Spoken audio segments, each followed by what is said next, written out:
Ross. No, he didn't. Yes, he did. Call or text at 916-339-1140. It's the Carmichael Dave Show with Jason Ross on Sacktown Sports.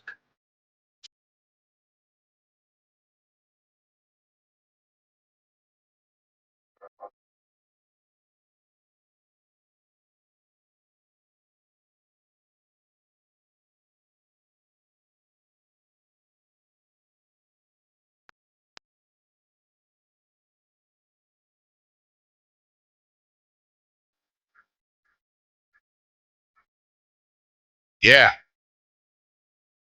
You feel it? You feel it. Loyal listener Matt tweeted me yesterday. He said, I was listening to hour 2 of the show, and he goes, it sounded like somebody was like making raspberry sounds with their tongue the whole time. And he thought, Chris, he thought you were just doing a bit where, like, every time I talk, you just hear, and then he found out, like, as he was getting it, he did this for a whole hour, found out in hour 3 it was his headphones, like, with his mic, and it was making that sound. But for a moment, I think he thought you were doing some sort of a bit. Good morning, everybody. Welcome. That would be hilarious. That actually just like someone. Because you could do that, and I think there's a way you could do it on the board where I couldn't hear, but everybody else I'd have could. to do something in there. There is a way to do that. And that would actually be, I don't want to give you ideas. I used to play a prank in the old studio where whatever show was next, if they were like on a remote, like at the last minute, I'd be like, hey, they're not there yet. You're going to have to like start the show. Because that would happen on occasion. Yeah, it would. And that's so jacked up. One time, I think it might have been Jason. I got him to do like a show for like 90 seconds of just like, hey, Jason? Oh. And he wasn't even on the air. Oh, that's so bad, dude. Especially Jason. I'm trying to think if you ever pulled that crap on me. Probably. Good morning. Dwayne and MC in the YouTube chat already. Make sure you check and say hello. I hope we have a better chat today than yesterday. Yesterday was not a good day for the YouTube chat, I got to tell you. So today we're gonna be. Hopefully we won't need to, but we're gonna be a little more tight. We're not angry. No, just disappointed. Just disappointed. We had our company Christmas party yesterday.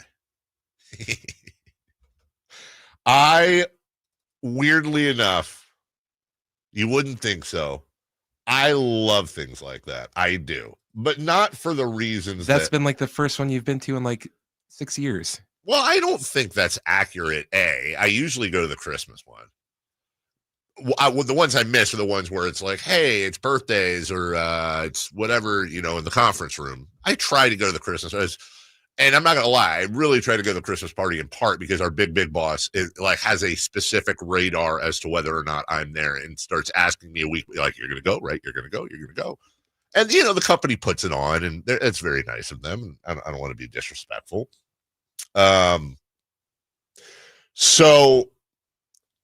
But I do enjoy these things for a number of reasons. Number one, it's nice to see everybody out of the building, out of the confines of the office. Oh, these people have regular lives. Number two, I also see a lot of people. This is a big building, and there's a lot of people in here. And one of the things that always gets me is, we have people in the building, and part of what they do is they'll send out an all company email like, hey, happy birthdays. And then my thing is, I don't like when I get an email. It's like, happy birthday, John Rasmussen. And I'm going, I don't know this name at all. And I would say it's about 50-50. Now, of course, because it's our audience and we talk a bunch of crap, of course, your reaction will be, oh, Dave, Ivory Tower doesn't know. No. I and Chris will never, as you guys know, pass up a chance to throw me under the bus. But I think if he's being honest here, I'm actually one of the more social people in the building. Am I lying? In the building. I very specifically said in the building. I'm one of the most antisocial out of the building. Yes. In the building, though, I try to say hi to people. I walk around after the show. I try to check in. I want to know who I work with. So but when I hear like, and by the way, it's like 50-50. I get these birthday emails and I don't know half of them. And some of it is people come and go. I know usually this have happened. people reach out to, I'm like, hey, do you know who this person is? And I usually get like, oh, it's this person. But like, there's a lot of times it's like, I don't know. No idea. No they're idea. actually in Kansas City. Right. So you see these people and there's all kinds of cool food and stuff, you know, and then everyone, you know, you could have a drink or two, and you know, I'm not. That's not for me, but it's always fun to see people loosen up. But I am all for moments, and The food was great. The food was actually really, really good, and you know, butt kissing here, but seriously, appreciate the company, appreciate everybody, because you know, I don't have to do that. It's always kind of cool. But man, I'm here for moments, and I love people that just don't care. They're going to be there. There is nothing I like more than people that are so naturally themselves that it can sometimes create awkward moments for a lot of other people who maybe want to stay in their fences. So we had a coworker yesterday. You know, you have a microphone and you're making announcements, and hey, here's the raffle and whatever. And we had a coworker that asked to have the mic at the end of all the stuff, statements, announcements, thank yous, raffles, and just a cappella without any musical accompaniment sang a Christmas song. Just sang a Christmas song. And you got to understand something. In the world of radio, right, or any media, there's a lot of ego and there's a lot of snark, and anyone who steps outside their box is going to get that eyebrow. So the you-know-whats that it takes to be able to do something like that in front of that crowd. By the way, this person wasn't a media person. This is somebody that works behind the scenes. You could almost, even more if it was a host or somebody who's out there and has that ego. No, this is just, a person that works behind the scenes, wanted to sing a Christmas song. This was not like this is not like some drunken, let me grab the mic and get hammered. No, somebody just wanted to sing a Christmas song. I'm all for that. I am all for that. I was into it. I rushed back. I was actually in the back patio. I rushed inside. I think we need more pure moments like that in the world, especially with the holidays coming up. And I don't know if you guys have finished your Christmas shopping. I will say this. I know this is not what small businesses want to hear, and I apologize. But Christmas might go to business. It might be. Kelly's going to join us a little bit later, 7:28. Christmas is probably the time of year where I am most thankful for Amazon and online shopping, because it just makes it so much easier to sit in a chair with your phone and browse through. And I make a little list on my notepad in my phone. I actually have, I don't know if this is weird or if other people do this, but I have a list in my phone, in my notepad that I keep all year, where like if my wife or somebody, my mom, somebody I know that I'm going to get a present for, if they say something during the year, like if my wife says something like, God, I need a pair of slippers, and it's, or whatever. And it's like February. And I write that down on my master Christmas list. Just takes 2 seconds because I will forget it. You? Yes. And then the following, when Christmas rolls around, when December rolls around, I look at the list and there's different people like, oh yeah, he said that, she said that. Does that still apply? Okay, let me do that. And then I create my list, and then I just go on Amazon, honestly, and I just boop, boop, bop, boop, boop. Check and make sure it gets delivered before Christmas. If they don't live near you, or if you're not going to see them, you pay $4, and they'll wrap it in a gift bag, and You can, I know I'm kind of doing a commercial for them. They don't need the business, but you write a little note, type a little note. You can even type it now to where it looks like handwriting, kind of. And then that's it. I can do all my Christmas shopping in like an hour, or 90% of my Christmas shopping in an hour. Because I remember the days of basically after Thanksgiving, every retailer is a madhouse. It's just a madhouse. The line, you spend half the time shopping and half the time waiting in line. There's no guarantee that your stock is going to be in or the thing that you want. And I remember the days of going to like malls and then flipping to a Best Buy or whatever. And malls in December are absolutely insane. But here's the thing, though. Here's what I've discovered the older I've gotten and the more people I've been around and the more people I've been, married to, is that there's actually a lot of people that like that. And I don't understand what that gene is, but there are actually people that like that environment. It's the same thing that gets people out for Black Friday, because the deals really aren't all that, when you really go beneath the surface. Yeah, you might get the $100 TV, but it's like $100 TV, 4 in stock. And then it's a madhouse. Everyone's running all over everyone. People are waiting outside for 2 days. And now you're saying that you probably could have gotten a better deal online a week or two before. That's 100% right, dude. They manufacture these deals to get the people out there. And look, nothing wrong with saving a buck. Nothing wrong with saving a buck. I'm never going to frown on anybody for saving a buck and putting the time in. God bless them. But I'm saying, like, no, it's the actual process, the madness, the craziness.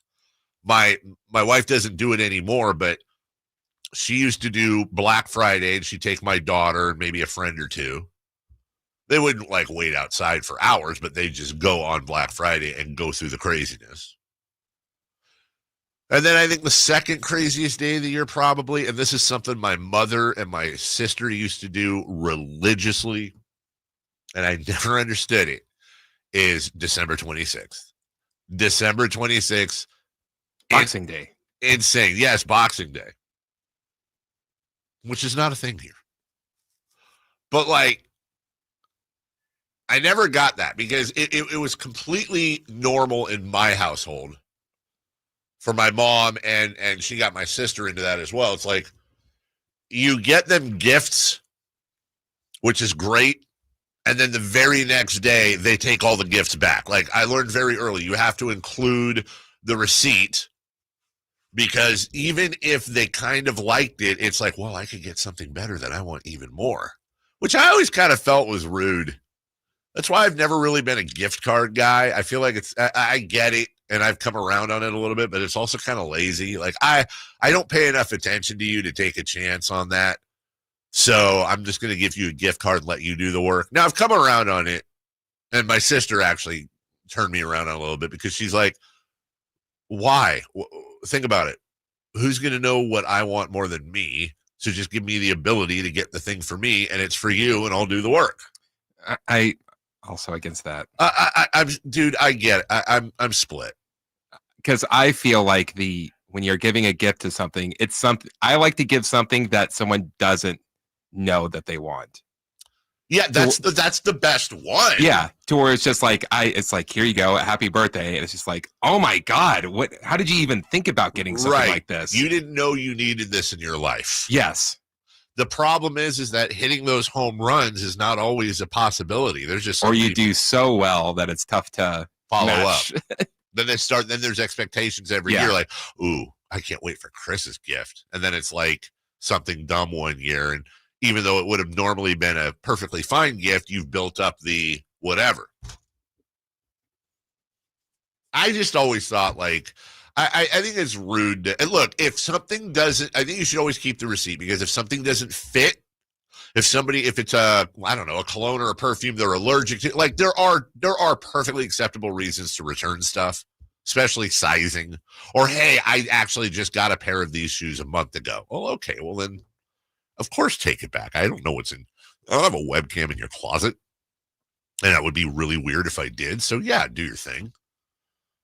I just don't know though about like, I don't really like it. I could do better than you did for me. I'm going to take all my gifts, and that's the whole thing.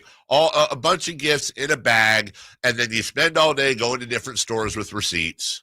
And sometimes maybe you return the gift, and then this one's a little more expensive. I'll throw in the extra $20 for my. I don't think that's what the three wise men had in mind when the thing happened in Christmas. I just don't think that's what it was supposed to be about. But I could be wrong.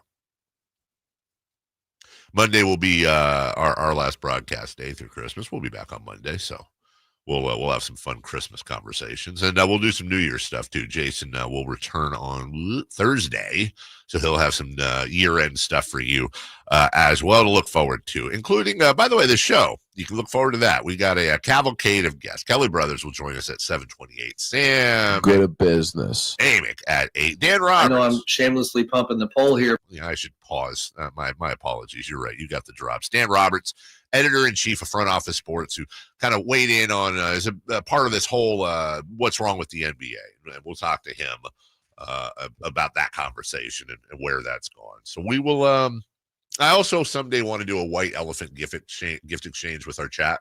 I actually think that'd be hilarious.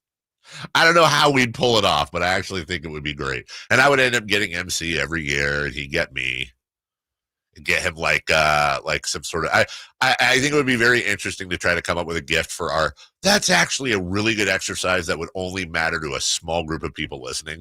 But trying to come up with gifts to get different members of our chat. Like with MC, I'd get him like some sort of survivalist thing probably, or a giant knife. Russell, I'd get probably a ton of edibles. Chris, God, I don't know, a new treadmill. Zeebs, I'd get colorful paint to be able to do her art. I think I actually could do decently. Oh, that's Zeebs was the one what did she make? She does. She paints rocks. Oh, that's right. She paints rocks. Yes. That's what I'm saying. But I'm sure she probably does other things. So you can't go wrong with paint. All right, we'll take a break. Leading off is next. Trying to find out where to catch your favorite team's games? Are you a fan of the Kings, Niners, and the NFL? Well, Sacktown Sports has you covered. Touchdown!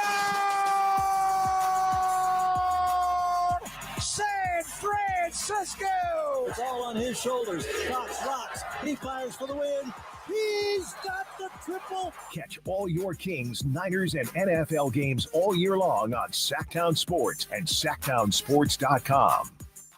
Hey, it's Carmichael Dave coming to you from my good friends at American Energy. Look, it's already cold outside. It's only going to get colder. American Energy wants to help you stay warm and make sure your system is operating safely. So right now is the time to take advantage of the $49 tune-up inspection. Normally $119, $49 right now, and that includes a full safety and duct inspection. And check it out. If your system's over 10 years old, and I'll bet it is, the tune-up, yeah, it's free. It's free from a company that's been in business since 1981, serving the greater Sacramento area. A+ Better Business Bureau. Check their Yelp, check their Google reviews. Don't take my word for it. Give them a call right now. $50 off your first recommended repair. If you need a new furnace, half off the price of a new unit. Check them out at theaeway.com and tell them Carmichael Dave sent you. Call 916-520-9990 now. All guests come to you from the Folsom Lake Honda Hotline. Folsom Lake Honda, your one-stop Honda shop. Let's do it. Leading off, the three top stories in the morning. Huge news. This is very important. Here's cut number one. The crowd quiets in breathless anticipation. Ball is handed to Malik Monk. Holds it above his head. Throws it to the backcourt to De'Aaron Fox. Fox dances to the line, gives to Sabonis down the lane. Here comes DeRozan. He mishandles the ball. He saves it. He turns. He launches a desperation attempt. It's no good. Ball game is over. Denver gets the win, 130-129. Blech. Whatever. I kind of wish after games like that we had a game the next day. I do. I want to sit on that for 2 days. It's no fun. I don't want to deal with that. This has been tough to deal with. Also, Chris, in the future, can we do something more like this, please?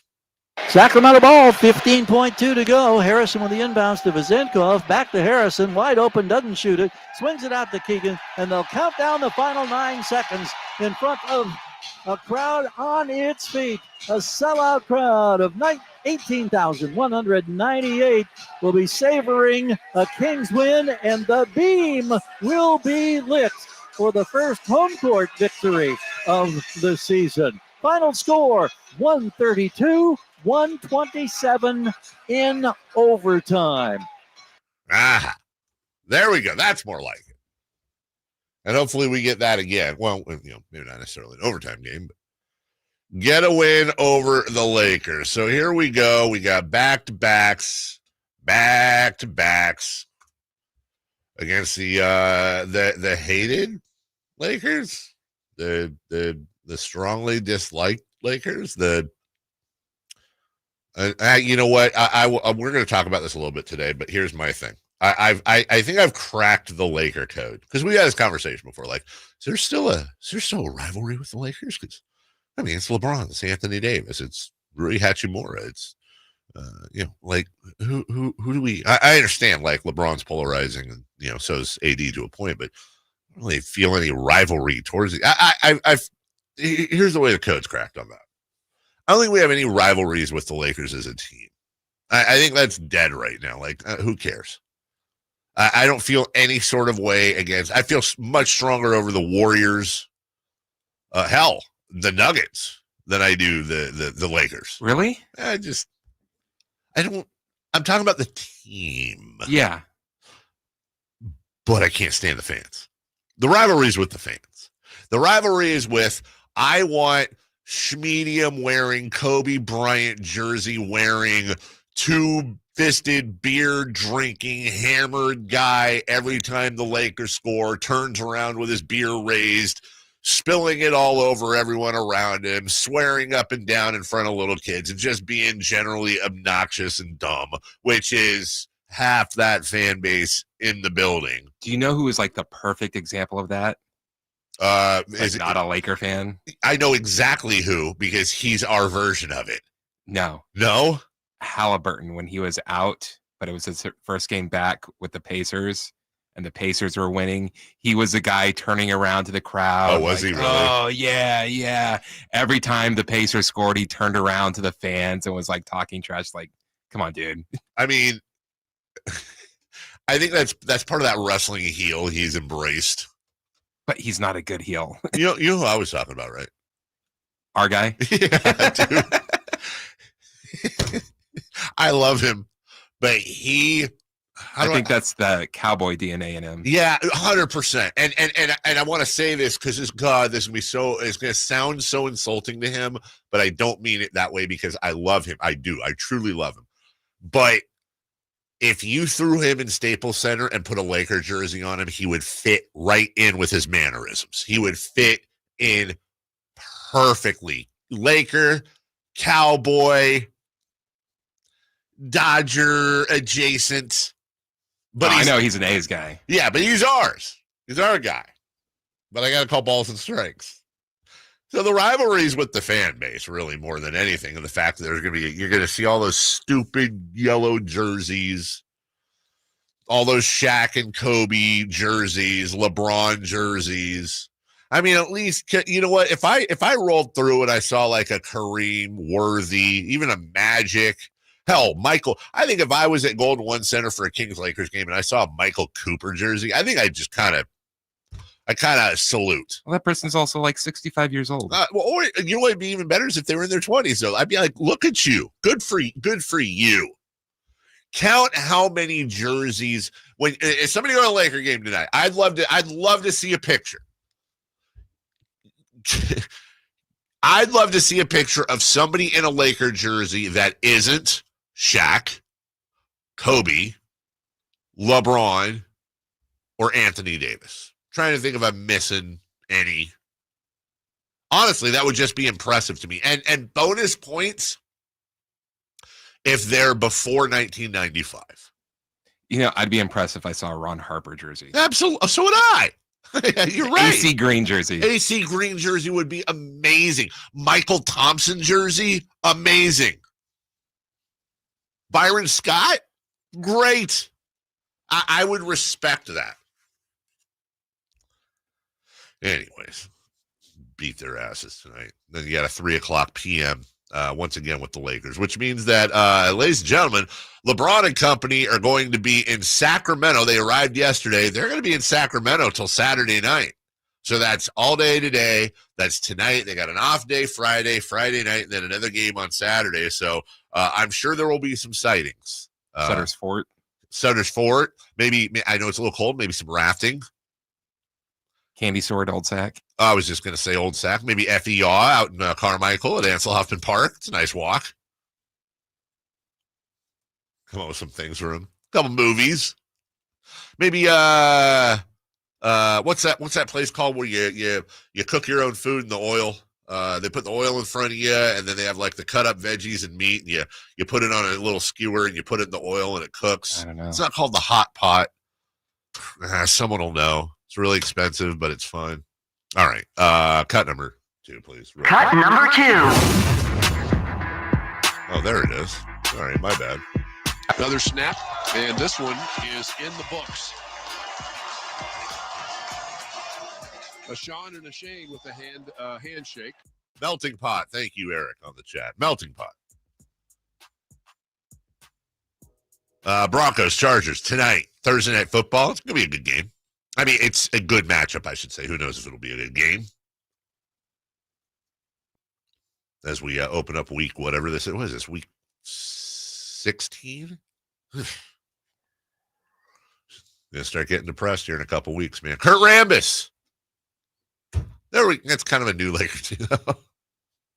We'll take a break when we come back. Let's check in on both these teams, how we're doing as in European soccer. How is their form currently, if you will, over the last few games, and what the Kings do and don't have to look forward to. Plus, ladies and gentlemen, it may be a very rough outing for the Kings tonight.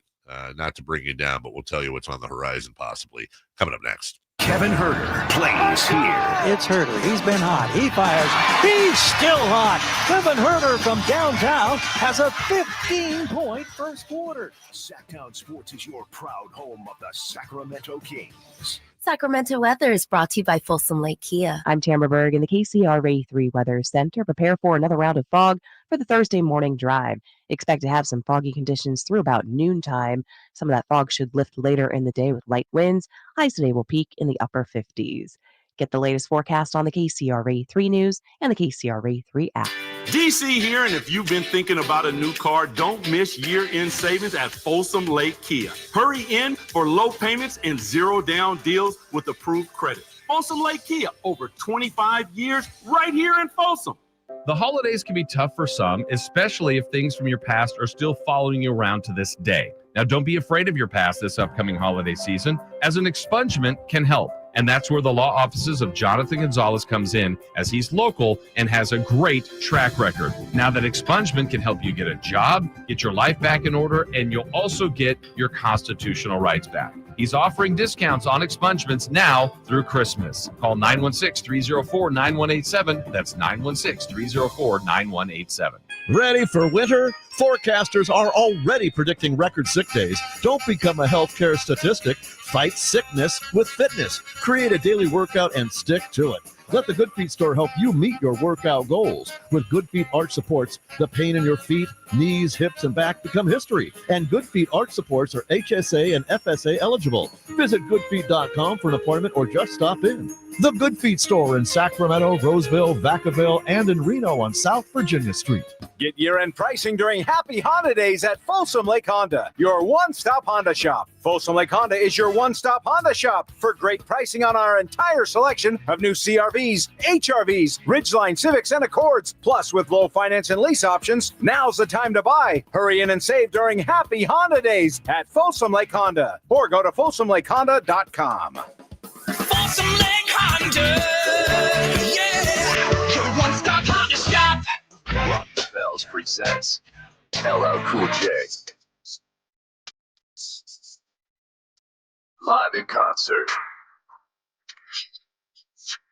LL Cool J. Saturday, January 18th, the venue at Thunder Valley with DJ C-Trip.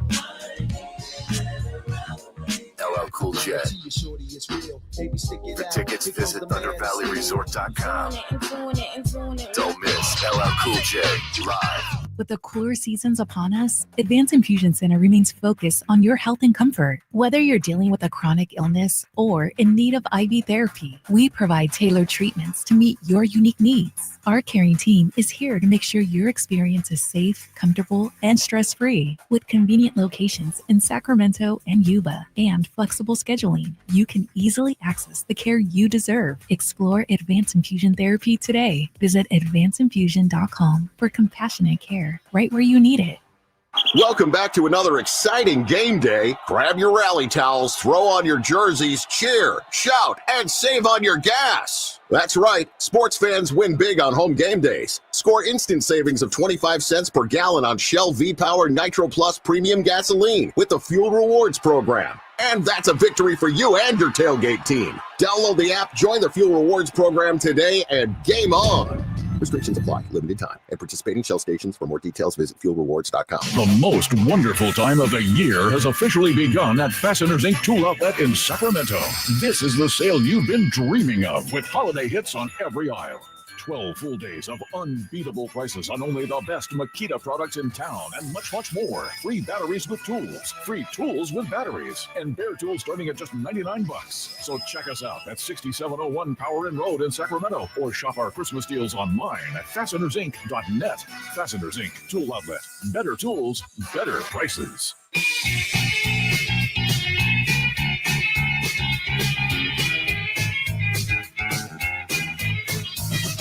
The Carmichael Dave Show with Jason Ross. Call or text at 916-339-1140. On Sacktown Sports. CMC's in full form right now. I wonder what's causing more sick days. La China, and there was something else in there. He did have a good Ace Ventura reference. Oh, something about controlling the herd. It's always veiled with him. Welcome in. Like I said, I want the chat to be better today. Please. Please. We just have a good chat. That's all I ask. Good morning, camp.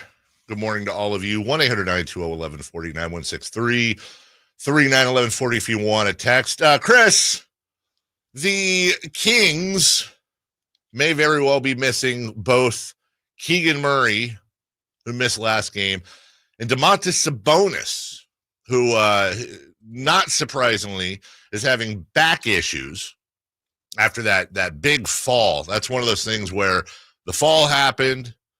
He played the rest of the game. He actually played a team-high 41 minutes while he was, still warm, and then everything tightens up. When he first went down, I thought he was going to shoot the free throws, and then they're going to call a timeout and just take him out. That's exactly what I thought. You could hear him yelling at Mike Brown, "Don't take me out," because if he doesn't hit those, if he's not able to shoot the free throws, then he's out the rest of the game. Not to mention, I believe Mike Malone would have been able to pick whoever to shoot the free throws. So look, knowing Sabonis, if it was anyone else, I'd be like, he ain't going. Knowing Sabonis, I could see him getting out there. That dude's tough as nails. But let me ask you, with that hanging, who is favored tonight? And by how much? I also believe that LeBron is questionable with a foot, but I'm guessing he'll play. I am going to say the Lakers by 2.5. Okay. I asked myself the same question on the honor system before I looked. You said the Lakers by 2.5, right? Correct. I was going to say Lakers 1.5. And I would win because it's the Kings by 4.5. Now, we've learned our lessons many a time. So that tells us more than likely a couple of things. Number one or more of Sabonis and Murray are likely going to play tonight. or at least that's what Vegas believes. Number 2, to your point about LeBron and or somebody else is going to be a scratch tonight, because I cannot imagine LeBron in the Lakers. Hell, even if LeBron's not playing. Can I say, I know we talk about it all the time about like the stars not playing on the road. Yeah. And how they get rested and stuff like that. I kind of like it if LeBron is out, just because of all the Laker fans that are going to be upset over the game. That's actually a really good point.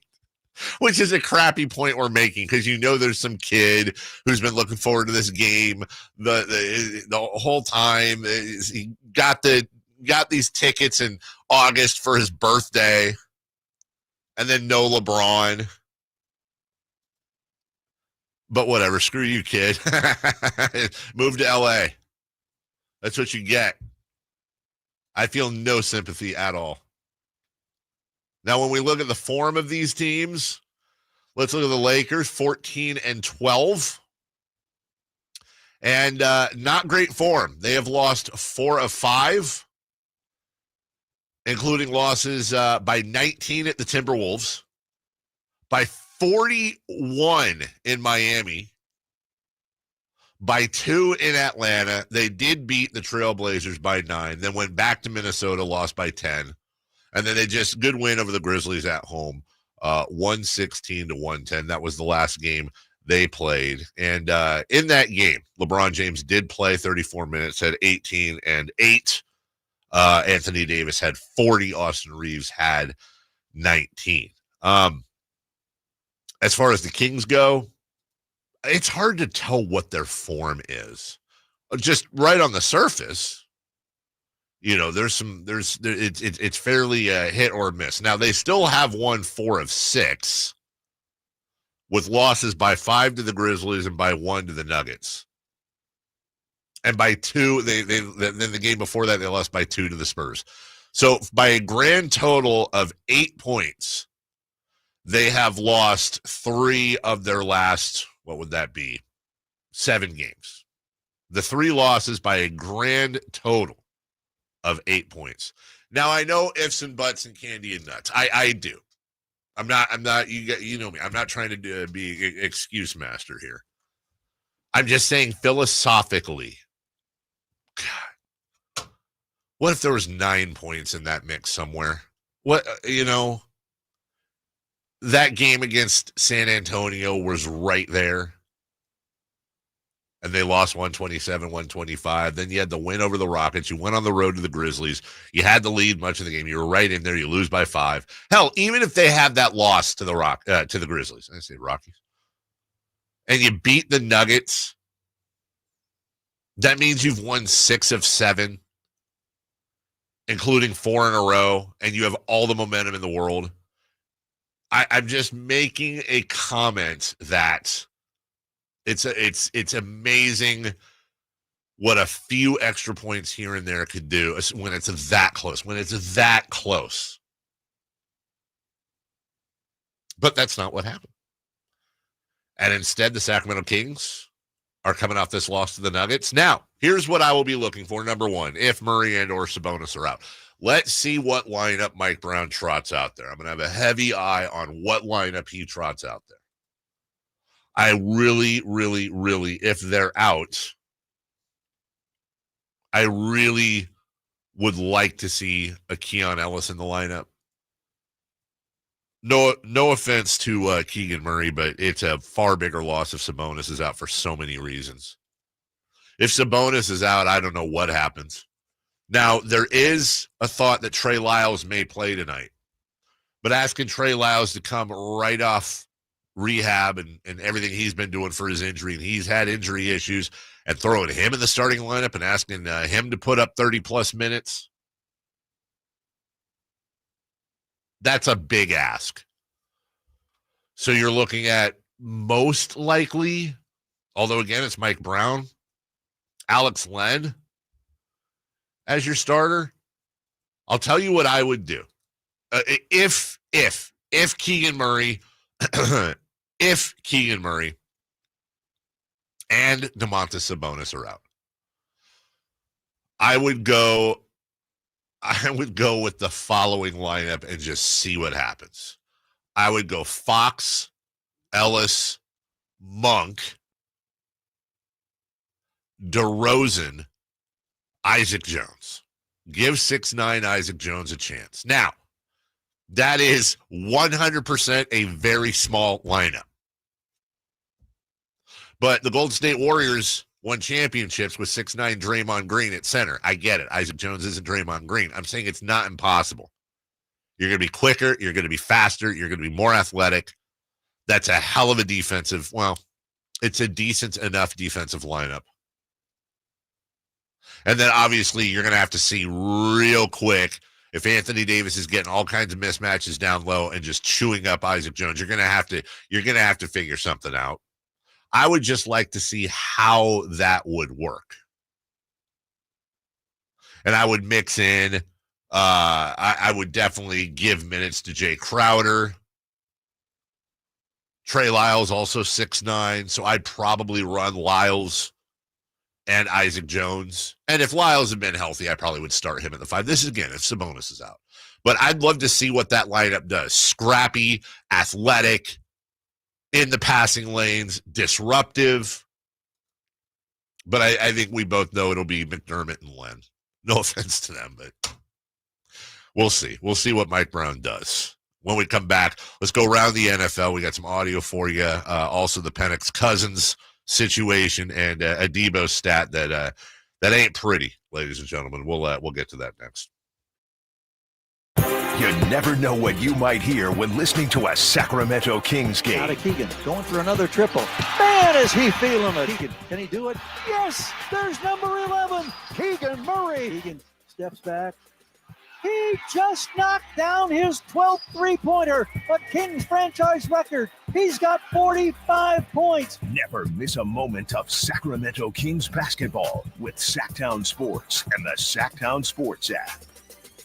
The holidays are always a great time to get together with family and friends, but nothing beats the thrill of Stockton Honda's deals. During Happy Honda Days, find the perfect ride in person or online. With over 400 new Hondas ready to go, now is the time to buy at Northern California's #1 Honda dealer, Stockton Honda. Anytime, anywhere, it's all here. StocktonHonda.com. #1 claims based on 2023 total new and Honda certified pre-owned vehicle car sales from American Honda Motor Company sold on report. Ho, ho, ho, ho. Looks like you made the ice list this year. Santa, don't you mean the nice list? No, ice, because Prestigio Jewelers carries all the ice you need. For over 30 years, Prestigio Jewelers has offered in-house financing and fine jewelry. Guaranteed credit approval between $400 and $10,000 with no money down options. Make this Christmas season unforgettable. The perfect jewelry, the perfect price, helping you build perfect credit. With locations in Sacramento, Stockton, Merced, and Fresno, or online at prestigiojewelers.com. We just want to have enough money for retirement. And travel to visit our grandchildren. I understand. That's why at Fisher Investments, we start by getting to know each other so I can learn about your family, lifestyle, goals, and needs, allowing us to tailor your portfolio. What about commission-based products? We don't sell those. We're a fiduciary, obligated to act in your best interest. So how do your management fees work? We have a simple management fee based on the value of your portfolio, so we do better when you do better. We appreciate that kind of transparency. We also check in with you regularly to keep you up to date on the markets and your portfolio. What other services do you offer? As a client, you have access to resources on investing, financial planning, estate planning, Social Security, Medicare, and more. Wow, it sounds like Fisher Investments has everything we need. At Fisher Investments, we're clearly different. Learn more at FisherInvestments.com. Investing in securities involves the risk of loss. This is the story of the one who, as a maintenance specialist for a historic high-rise, knows that vintage charm historically needs constant attention. Which is why when it's time to upgrade turn-of-the-century mechanicals, they turn to Grainger. With easy access to 1 million+ products and the scale to deliver when and where you need them. The right tools and supplies are never far away. So the one can keep that vintage building running like new. Call, click Grainger.com, or just stop by. Grainger, for the ones who get it done. If you love to travel, Capital One has a rewards credit card that's perfect for you. With Venture X, earn unlimited double miles on everything you buy and turn everyday purchases into extraordinary trips. Plus, receive premium travel benefits like access to over 1,300 airport lounges where you just check in and chill out. Open up a world of possibilities with Capital One. What's in your wallet? Terms apply. Lounge access is subject to change. See CapitalOne.com for details. It's Capital Casino, Sacramento's #1 poker room. And guess what? Primetime football is back. Capital Casino is giving away $500 per game in high hand bonuses for every Sunday, Monday, and Thursday night primetime game. As always, offering the best food, the best service, and the best action with the most variety of games in the region, conveniently located in downtown Sacramento. So check them out, Capital Casino, and always remember to gamble responsibly. 1-800-GAMBLER. Sacramento's premier country music festival, Country in the Park, is coming back May 16th and 17th at Cal Expo with Bailey Zimmerman, Billy Currington, Nate Smith, and more. You'll enjoy food trucks, rock walls, and a mechanical bull, line dancing, and more. Single-day GA tickets start at $52 at CITPFest.com. It's Country in the Park, May 16th and 17th with Good Guys Heating and Cooling. Find out more at CITPFest.com.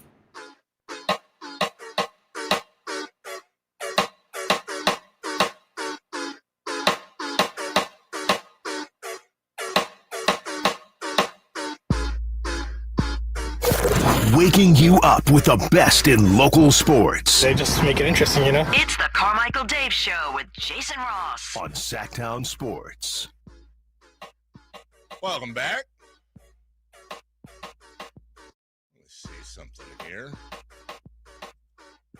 Yeah, thanks to, who was it? Thanks to Patrick in the chat. He's right. God dang, I forget that. Draymond Green ain't 6'9", he's 6'6". Even better. If he can play center sometimes at 6'6", our guys can play it at 6'9". Yeah, I would. I'm interested to see what the lineups will look like. Let's go around the NFL real quick, ladies and gentlemen. Some stuff. Aaron Rodgers was asked hypothetical about the Jets drafting a young quarterback, much like he was drafted and famously not mentored by Brett Favre. Then Jordan Love was drafted, same thing to Aaron Rodgers, and he did mentor Jordan Love. Jordan's been very complimentary about how he treated him. So Aaron was asked what he would do if the Jets drafted a young guy on his watch. I think all of us, whether we got a guy behind us itching to play or not, there's, when they drafted Jordan, I felt like I was one bad stretch from being benched, and I, won MVP a couple of years. So that's the way the league is. You got to prove it. You can play every single week and through stretches. So if they asked me back and they drafted a guy, I'd mentor the hell out of him if I was playing, and I'd try and play as well as I could to keep him on the bench. I believe that. I do. I mean, he showed it with Jordan Love. I think that's a good answer. I do. Look, Aaron Rodgers gets a lot of flack, and I'll leave it up to you as to whether or not it's deserved at times, but you got to call a spade a spade. I think he would. I think he saw what Brett Favre did to him, or didn't, and made it a point with Jordan Love that he wasn't going to do the same thing. And I would say, because Jordan Love has said it and his coaches have said it, that Jordan Love's a better quarterback because of Aaron Rodgers directly. And to have somebody like that, say whatever the hell you want about Aaron Rodgers, but he is an absolute wizard of a football mind. And he's one of the greatest quarterbacks to ever play the game. And when you've got a guy, I was watching Jordan talk about it yesterday. When you've got a guy that will regularly stop down a film session and turn to Jordan Love when he was a rookie or a second year or a third year and break down to him exactly what he was thinking in those situations, that's just football 101 that's irreplaceable. You're not going to get that better from a coach. You're not going to get better advice from a coach than Aaron Rodgers in those situations. So good on him. And I believe what he says about the Jets. Be interesting to see what they do. Brian Baldinger is a NFL analyst. He's long been high on Brock Purdy, but he had some very interesting things to say when asked about Purdy's contract situation and what he'd do. I'd say I'd go flip him for Sam Darnold right now. Let's just think about Sam for a second. You sat there as a backup all year. He learned what a first-class franchise, game planning, how to build a team. Like he saw that for the first time in his life. Now he's with Kevin O'Connell, who's an elite play caller, with a very, very good offense that has a real style to it, and he's flourishing. He's a bigger, stronger, more athletic. I don't know, but he's bigger, stronger than what Brock is. Or can you play with both of them at a modicum of salary and afford both and, I don't know, have a competition? Interesting. I agree with that. I'm a Darnold guy, but the numbers don't necessarily play out. The analytics sure as hell don't play out. And I can't believe I'm saying this going into the season, but Brock Purdy has had far less around him this year to work with than Sam Darnold. And I know how silly that sounds going into the year where it's like, dude, Purdy is surrounded by talent, but that just wasn't the case this season because of injuries. Whereas Sam Darnold has Aaron Jones, Justin Jefferson, and the guy that if you play fantasy football, you're very aware of, Jordan Addison, who is just an absolute stud.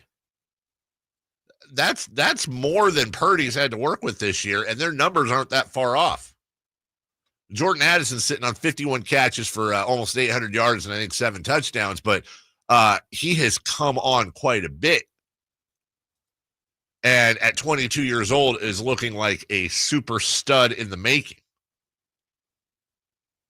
8 catches, 133 yards, and 3 touchdowns 2 weeks ago against Atlanta. 8 catches, 162 yards, and 1 touchdown against Chicago 2 weeks prior. And it's taking a lot of pressure off of Justin Jefferson. So I don't know, Baldy. I respect what he has to say, too. Caleb Williams has been in the news for his body language on the sideline, going from being a number 1 pick out of USC to dealing with everything the Bears have had going on this year. And he talked about losing and how it affects him. It does affect me. Losing is it's one of those things that actually really affects me. It's tough, but I do have the understanding of where I'm at in my career and where I'll be at.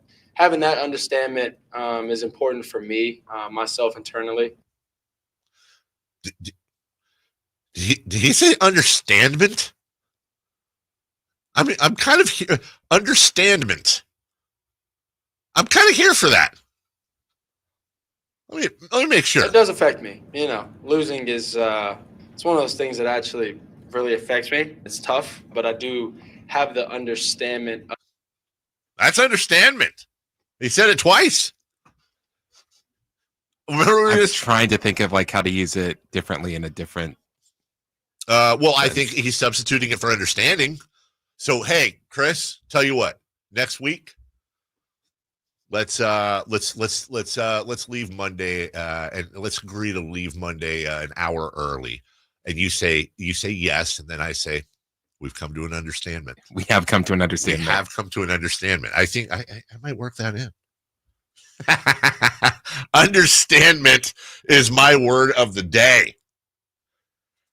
Finally, we're at the top of the hour. Okay, we'll get to Deion Sanders a little bit later. Deion Sanders talking about planting his flag. No pun intended there. Hopefully not in Ohio. Well, yeah, he could go to jail. But may not be what Raider fans want to hear.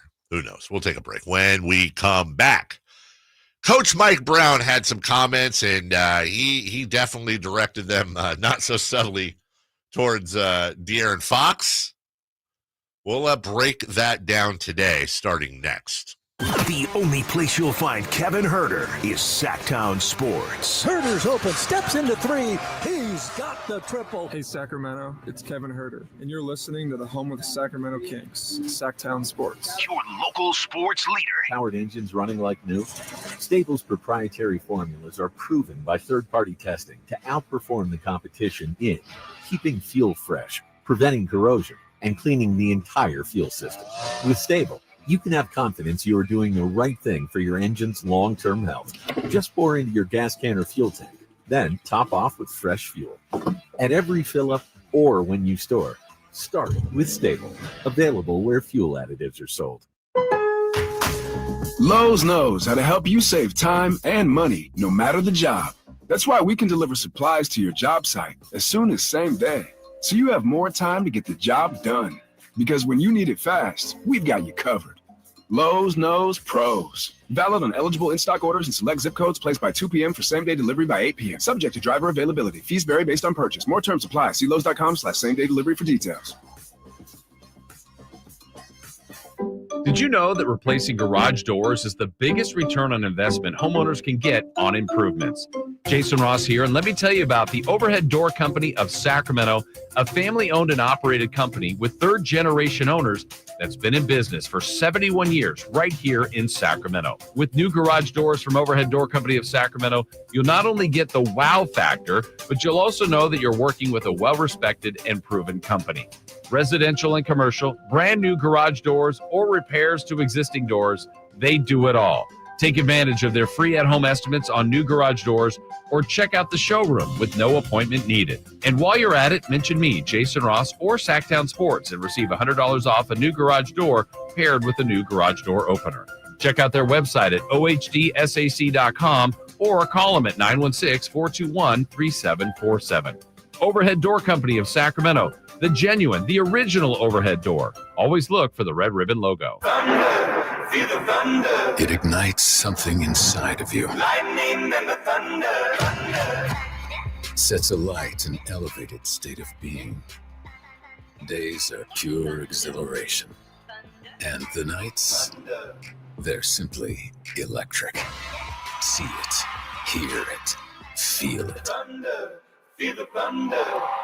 Lightning and the thunder. Thunder Valley Casino Resort. Feel the thunder. Mike Rowe here with a quick question. Is your concrete sinking? Whether it's your driveway, sidewalk, or patio, those uneven surfaces are not just ugly, they're dangerous. That's where Groundworks comes in. They use state-of-the-art concrete lifting solutions to prevent tripping hazards, and they're the best at what they do. Schedule your free inspection at groundworks.com/row. And while you're there, check out my latest dirty job. It's a good one.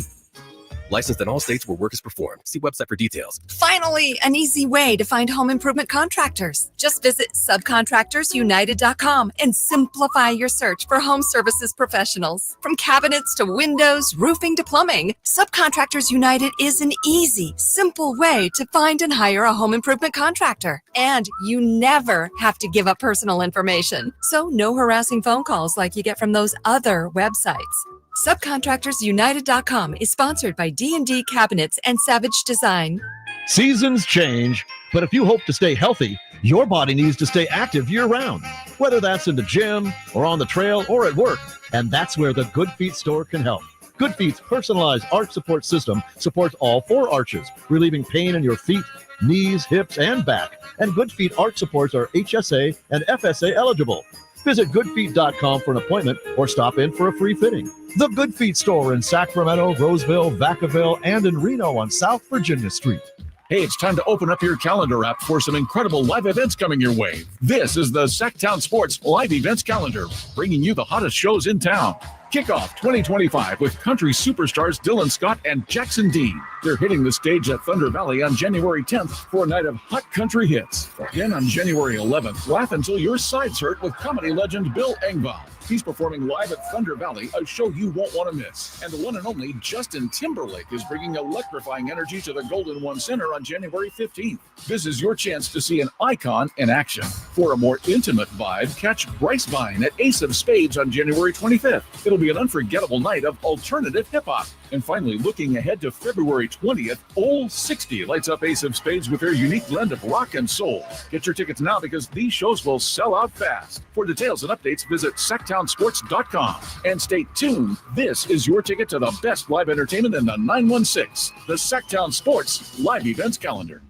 Golf to Go is brought to you by the Hagen Oaks Golf Super Shop. Here's Frank LaRosa. Holiday gift giving is right around the corner, and the good news is that golfers are an easy group to buy for. Every year, someone releases the next best answer to the age-old question, how do I get the ball in the hole in less strokes? The best answers to that question are lessons and a personal club fitting.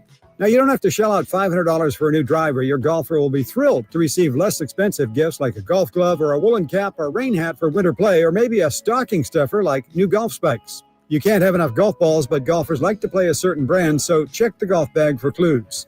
Speaking of bags, a new golf bag is always a treat. Golf lasers and GPS units are among the hottest gifts right now, and a swing trainer is a great idea if you know a fair weather golfer who won't be seen again until April.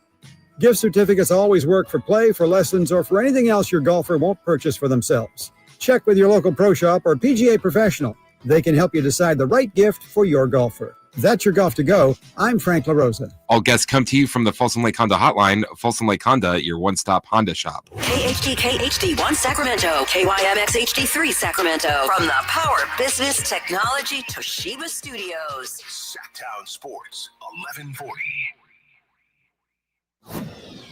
The Carmichael Dave Show. He's on the microphone when he's not on the microphone. He's playing a song, and when he's not playing a song, he's on the microphone. And then boom. With Jason Ross. No, he didn't. Yes, he did. Call or text at 916-339-1140. It's the Carmichael Dave Show with Jason Ross on Sacktown Sports.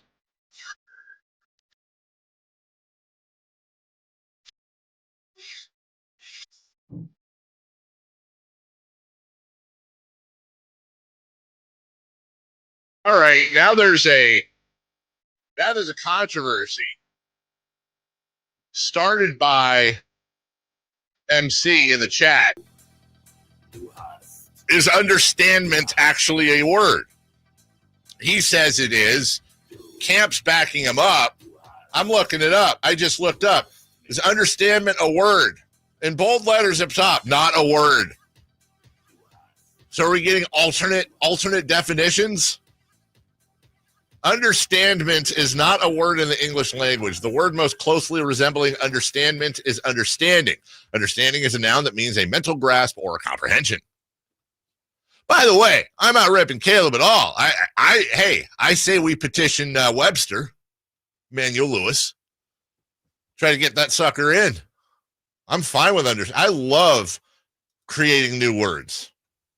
It's like my English teacher always used to, her big thing was, and I think it's probably every English teacher would be like, ain't isn't a word. And that used to be, man, it's in the dictionary. Used to argue that all the time. It's 100% a word. And not just because it's in the dictionary. And get your English ethics out of here. Well, ain't's not a word. Why isn't it a word? Because you wouldn't say a not. I'd say no. I wouldn't. But I also wouldn't say whoa not, but won't is a word. Won't, if you want to play by those dumbass rules, should be willn't, because won't is will not. And then ain't should be amn't, am not. But that's not how we play. So if you're going to allow won't to be an accepted word, then you have to let ain't into the club. Mrs. Campari. Yeah. Well, I don't know if she's still with us. Probably not, actually. But 7th grade English would go back and forth because that's the kind of student I was. Dying on the hill of ain't. Just read your book, David. That's exactly right. Why don't you just sit there and read your Flowers for Agamemnon or whatever, Flowers for Algernon, I think was the book. I very much remember this. Ain't.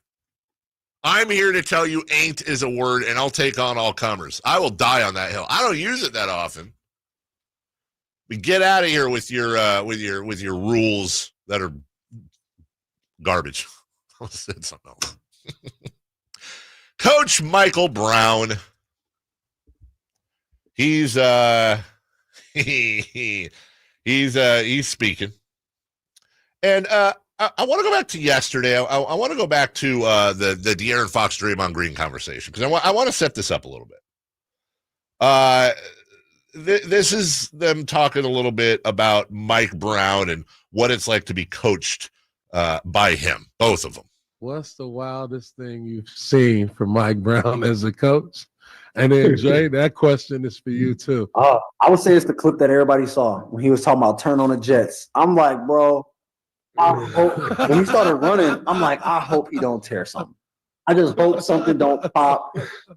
because he was moving. Like, he was running as hard as he could. And he ran one sprint. He only did it one time.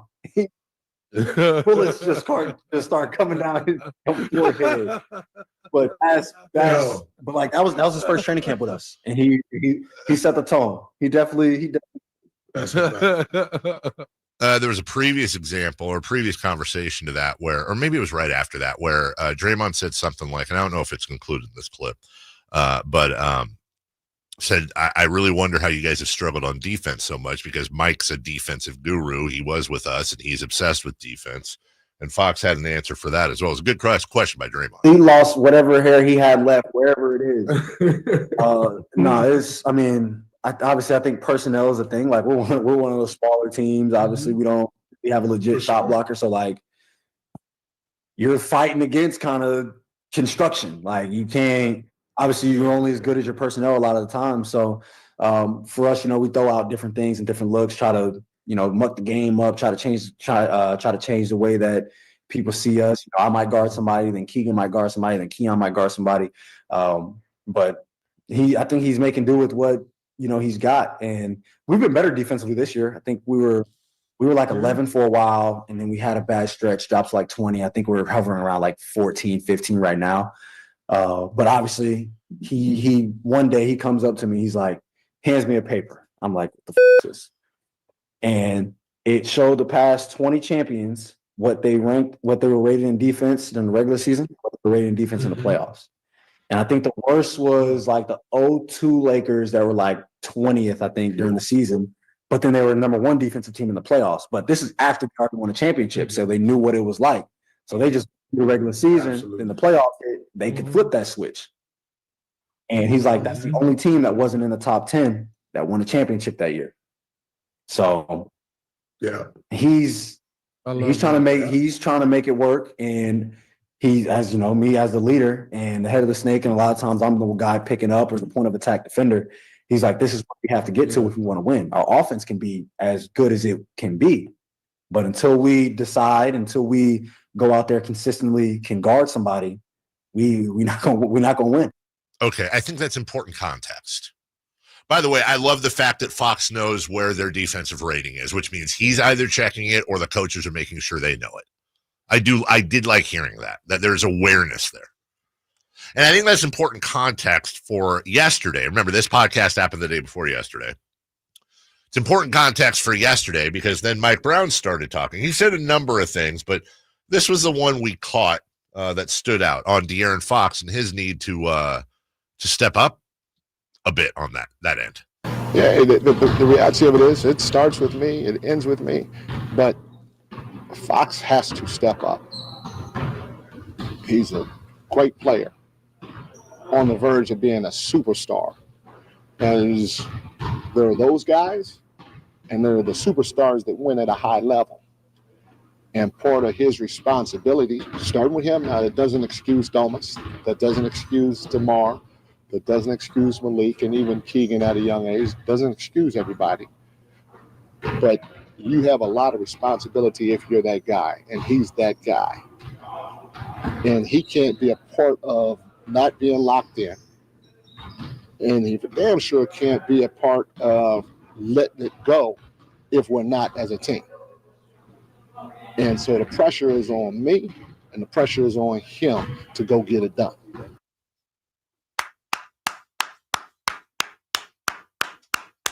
That's coaching. Who has a problem with those comments? Come to me. Who has a problem with what Mike Brown said? That is coaching. You are publicly saying this, and he did it exactly like you're supposed to. The very first things out of his mouth was Mike Brown, has to be accountable. So he put himself out there first. Then he immediately goes after his star, the number one guy in Fox. And did you notice he followed it up in order with Sabonis, DeRozan, Monk, and he said even Keegan at a young age. He just called out his 5 star players or biggest star players. And as Fox had said, the head of the snake, the point of attack. That is coaching. I'm not here to tell you it's going to work. I'm not here to tell you, all things are going to be great. I'm saying that's what I, as a fan, want to see. I want to see accountability, and I want to see public pressure. Because if he's saying it to the media, you damn well better be sure he's saying it and has probably been saying it behind the scenes. And if you look at the context, if you play De'Aaron Fox's comments to Draymond Green 2 days ago, and then follow that up with Mike Brown's comments yesterday, Fox is aware of this and agrees with it. That doesn't mean this is all De'Aaron Fox's fault. Of course not. Kings would be in a world of hurt without him. Here's more Mike Brown on De'Aaron Fox from yesterday. He's great. I mean, he gonna look you in the eye, and he gonna take it, and he's gonna try to respond. And that's also what a superstar does too. Because if I can coach at the end of the day, if De'Aaron don't want me to be here, I'm not gonna be here, man. And ladies, sorry. No. Okay. All right. I understand this is a players' league, but in the same breath, that's what the chance that I gotta take. Not only push him, but everybody else, but especially him. Because if I can push him and he responds to it the right way, okay, he allows me to coach them. Then when I coach anybody else, it ain't much to say.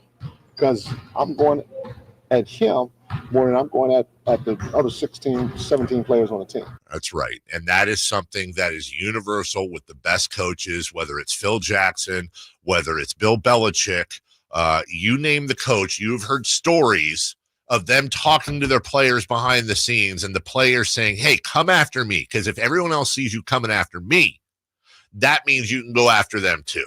Pop used to just destroy Tim Duncan. Destroy him. And Tim would say to him, bring it. Let's go. If it helps the rest of the team, it's a great example, Chris. Come after me, Mr. Fundamental, Tim flipping Duncan. That is the type of stuff that if this team turns it around and we're sitting here in 2 months and they've gone on a fantastic run, we're going to point back to December 18th, December 19th, the loss to Denver, these conversations publicly. That is exactly what I want to hear. That's exactly what I want to see. Now, they got to go out and do it. And we have more comments from Mike Brown later. This is a great, great media session. We have more comments coming from him later on how they start the games and they're lollygagging around and whatever. We have more comments from him on that. We're going to re-rack these later as well. But this is what I want to see. We'll take a break when we come back. Just a 1-minute break here. 3 for Madness. We'll talk about Mike's comments, the rivalry, or therefore not, with the Lakers, and God forbid what would happen if they drop both these home games to LA. We'll take a quick break, back right after this. Tonight, Kings and Lakers. Game night with Scott Marsh and the high flyer Henry Turner starts at 5:30. Tip-off at 7. Your exclusive home for the Sacramento Kings is Sacktown Sports 1140. Hey, it's Carmichael Dave for American Energy Heating and Air with a question. Have you recently had a technician diagnose your HVAC system and you were a bit surprised at how much it cost? Or did something seem off about their quote? Because at American Energy, they take pride in giving you honest, straightforward solutions to get that system up and running. Have their qualified technicians come out and give you a free second opinion. It's free. You got nothing to lose but some dollars off of that original quote. They're making the uncomfortable comfortable. They've been doing it since 1981, serving the greater Sacramento area. A+ with the Better Business Bureau. That's why they keep having customers coming back for more and more and more. You can call them and set that appointment at 916-520-9990. That's 916-520-9990 or AmericanEnergyAir.com. Call 916-520-9990 now. 3 questions, 3 answers. It's 3 for Madness on the Carmichael Dave Show with Jason Ross. Here's question 1. Kelly Brothers at 7:28. That's 14 minutes from now. Good business. Top of the hour, Sam Amick of The Athletic will join us for his weekly hits. I know I'm shamelessly pumping the poll here. And then coming up at 9 o'clock, Dan Roberts, editor-in-chief of Front Office Sports. He will Oh, man, I'm out of cash. He will roll it as well. In the meantime, Jason on vacation. He'll be back next Thursday. He is off for the Christmas holiday. Christopher Lott and I staying in all week long. And Monday for you, it's 3 for Madness, question 1. Are you okay with Mike Brown's comments on Fox yesterday? I know I just said it, but I'll say it again. You damn right I am. You absolutely damn right I am. I want to hug Mike Brown. I want to kiss that bald head. That's exactly what I want to see. That's a vet coach. That's a coach that has his team. That helps me a bit. Like I said, look, this is not me saying everything's great and it's all going to be good now. And everything's you gotta do it on the floor. Otherwise, it's all performative. You got to do it on the floor. You have to respond. So there's another side to this now. If he does all that, if he says that stuff and De'Aaron's saying all that stuff, and then they come out tonight against the Lakers and it's 31-16 LA after 1. Well, now we're going to have a conversation tomorrow about, hey, Mike just said all this stuff and look what they did. They're really tuning him out now.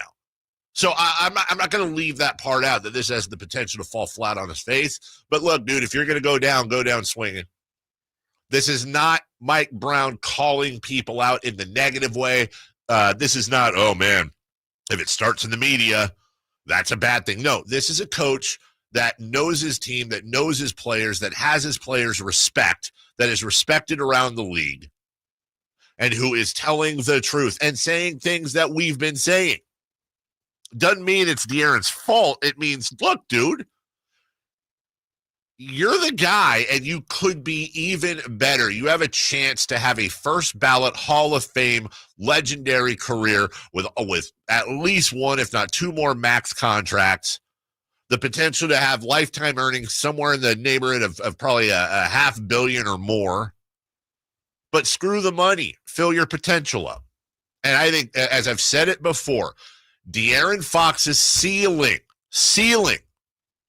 is Damian Lillard with better defense, demonstrably better defense. And Dame Lillard's a hell of a player, He's already, he can retire today and be a first ballot Hall of Famer. But you've got to pick up that leadership role on defense, especially, and then obviously you got to do some things in the playoffs to get to that level. I am 100,000 trillion % okay with what Mike Brown said. Chat's stupid. It's making me laugh. Number 2, please. Question 2. How much do you still feel a rivalry with the Lakers? Talked about that in the open. I don't. Look, I feel a historic rivalry with the Laker franchise, and I hate them. But as I said, I think the key to the castle here is that it's more of a rivalry with their fans. It's more about the history. And anytime there's a Kings-Lakers game at Golden One Center, you see that sea of yellow that shows up. You're going to see some of those yellow jerseys, all way too small for the people wearing them, by the way, in the front row and dotted throughout. Lakers start doing stuff. You're going to hear the cheers, just like with Warriors fans. Actually, probably not even as bad.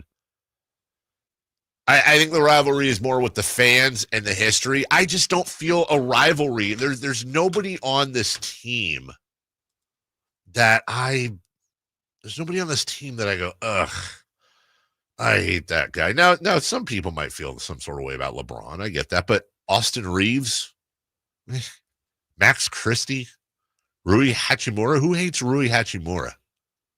Anthony Davis. I don't dislike Anthony Davis. Okay, D'Angelo Russell, yeah, he can eat one. But that's more from what he did to us with Brooklyn. Gabe Vincent, local guy. Dalton Connect, guy I wish we'd drafted. I'm just going down the list. Who hates Cam Reddish? Who even has an emotion about Cam Reddish? There's nobody on there that gets me in my feelings. And like I said, I acknowledge that for some people that's LeBron James. It's just, I'm just being honest. It's very hard for me to dislike this Lakers team. But I don't like them. And I dislike their fans. So I think it would be nice to be able to point just a bunch of double-fisting, beer-drinking, schmedium-wearing goofballs towards L Street tonight while we chant Light the Beam. And that's the rivalry. Number 3, please. Question 3. If the Kings were to lose both Laker games at home, what do you think happens? I don't know if it would be immediate or if it would be imminent. Immediate versus imminent. But I think someone gets fired or someone gets traded. Now, someone's probably going to get traded anyways, don't get me wrong. But I think if the Kings follow up what happened with Denver, also with what's been happening throughout the year, and you lose 2 at home to the Lakers, and you got to hear their fans and see, that is the type of stuff that makes owners go absolutely insane. And again, this hypothetical is them dropping both. That means the Kings would be 6-10 at home. And I think at that point, especially with the holidays and everything happening, you've got all these contracts becoming tradable. That's where I think people either in the front office or surrounding the front office would say, okay, that's enough. What do you have what are our choices on the table right now? Because we need to shake this team up. We don't have time to wait. We've been waiting. It's the end of December. Next thing you know, it'll be the trade deadline and the All-Star break. And we don't need to be, again, much like we see in the games, we talk about the BITT, the bit games, banana in the tailpipe. We don't need a bit season. Bit games are bad enough. For those of you not familiar with the banana in the tailpipe corollary, that is a Beverly Hills Cop reference. I'm not going to fall for the banana in the tailpipe again. And what that means during games, how many times have you seen it? Kings come out with their heads up their butts, have a large deficit, come back in the fourth, cut it close, maybe even take a lead slightly, but usually it's just get close. And then in the end, just run out of time. They finish the game on a 21-9 run and lose by 3. And during the course, you see fans, some understandably getting excited. Hey, this thing ain't over. And the guys, I'm very big on saying, I'm not falling for the freaking banana in the tailpipe. I've seen this way too many times. Now, there's been a lot of questions about Denver that have been brought to me. Was Denver a bit game? And the answer is no. Denver was not a bit game. Yes, they fell behind early. But when you come back and you take a double-digit lead and then you blow that lead, that's not a banana in the tailpipe game. You had that game. That game was in your hands. That's just you. That's just Denver stepping up and you getting distracted by a bumblebee or something. Distracted by a bumblebee. We love an acronyms here. That'd be a DBAB. It's not a bit game. It's a DBAB. So if they come out, my point is, though, you don't want to have a banana in the tailpipe season. Remember, we always talk about micro and macro. Micro are the games, macro is the season. What I don't want to see, and what if we keep doing this, we're shaping up to have, is you come out of you come into the season with your head up your butt. You're at or below 500. You wait too long. You start to figure it out, and then come March, Kings are having a wonderful March. Hey, they're right there. They might even sneak into the play-in. And then you sneak into the play-in and, you're out. Or, they sneak into the 8 seed, and then the Thunder sweep you or win.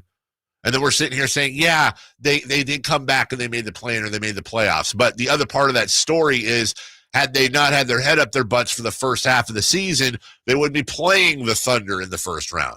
They'd be playing the Clippers, or they'd be playing the Mavs, or the Suns, or the Nuggets, or the Warriors, or the Timberwolves, or whoever's in that 3, 4, 5, 6 range. I don't want a banana in the tailpipe season. I don't want to be asleep at the wheel or paralysis by analysis until it's too late. So, yeah, I think if they drop both of these games to the Lakers, I do think something will happen. And by the way, I hope that's not the case. We'll take a quick break. When we come back, he's good at business. Kelly Brothers joins us. We're going to talk about NBA valuations and also an alternate, something going on with the Olympics, a few other things. Kelly always brings some interesting topics. We'll do that next. The quest for ring number 6 happens here on Sacktown Sports 1140. Ball throws one up and caught the ball. Touchdown!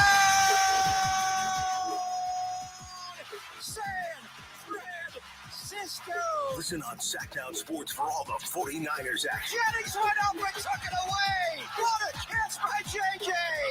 He scored 3 touchdowns today. Quest for 6 lives here on your local sports leader. Sacktown Sports 1140. Quiet down. Here she comes.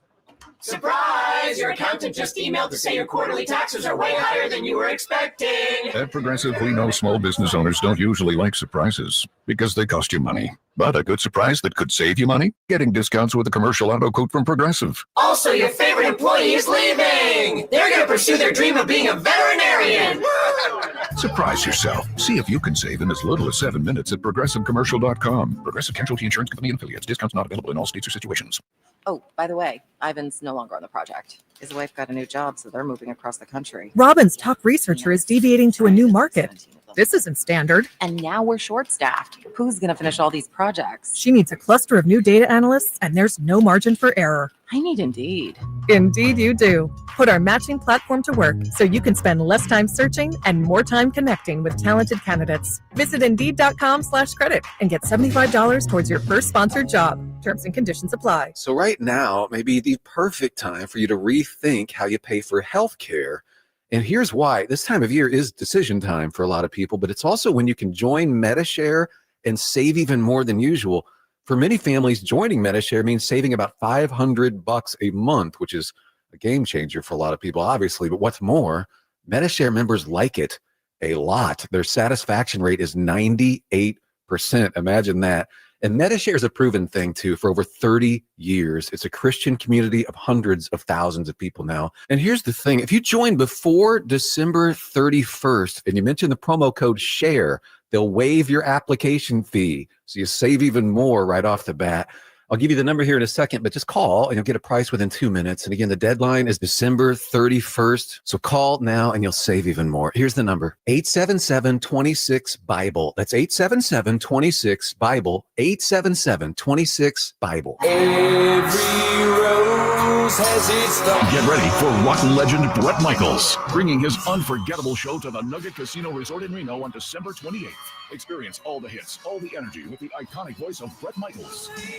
And here's the ultimate rock star bonus, a chance to win a signed guitar from Bret himself, exclusively at the show. Don't miss your chance to rock out and create memories that will last a lifetime. Tickets on sale now at Ticketmaster.com. December 28th, Bret Michaels at the Nugget Reno, where rock and roll dreams come true. Sacramento's premier country music festival, Country in the Park, is coming back May 16th and 17th at Cal Expo with Bailey Zimmerman, Billy Currington, Cole Wetzel, Nate Smith,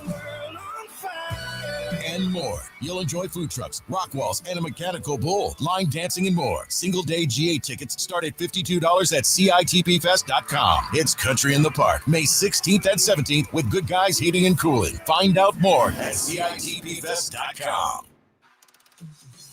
Joining us now on Sports Sense, certified financial planner Kelly Brothers. Kelly is an advisor with CapTrust, one of the nation's largest registered investment advisors. CapTrust counts among its clients numerous pro athletes and pro sports franchises, but most importantly serves many Northern Californians through comprehensive financial planning. Here's Kelly Brothers. I want to remind people who may be on the fence as to who they trust their money and investments with, that about 2 days ago, I called Kelly out of the blue. He was probably right in the middle of dinner, a nice conversation with his family for the holidays, and sees me on the caller ID, picks it up, probably thinking it's a show thing. Hey, Kelly, could you come on at this time? Or, oh, we're off this week. And who's there? My dumb ass asking a tax question. And Kelly answered multiple questions with no hesitation, even pretended not to mind I was calling.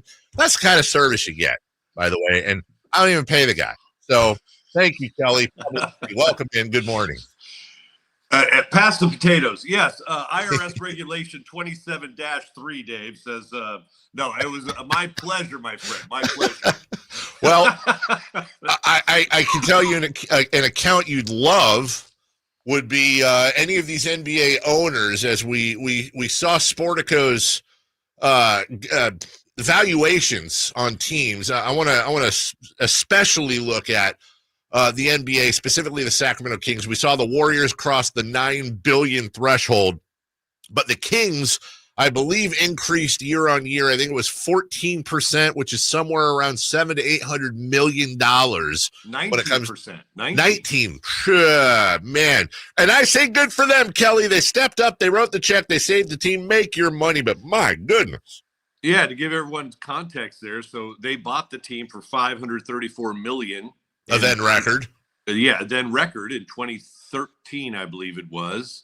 And now the team is said to be valued by Sportico at $4.1 billion. So that's an 8x multiple over the last, 11 years or so. Yeah.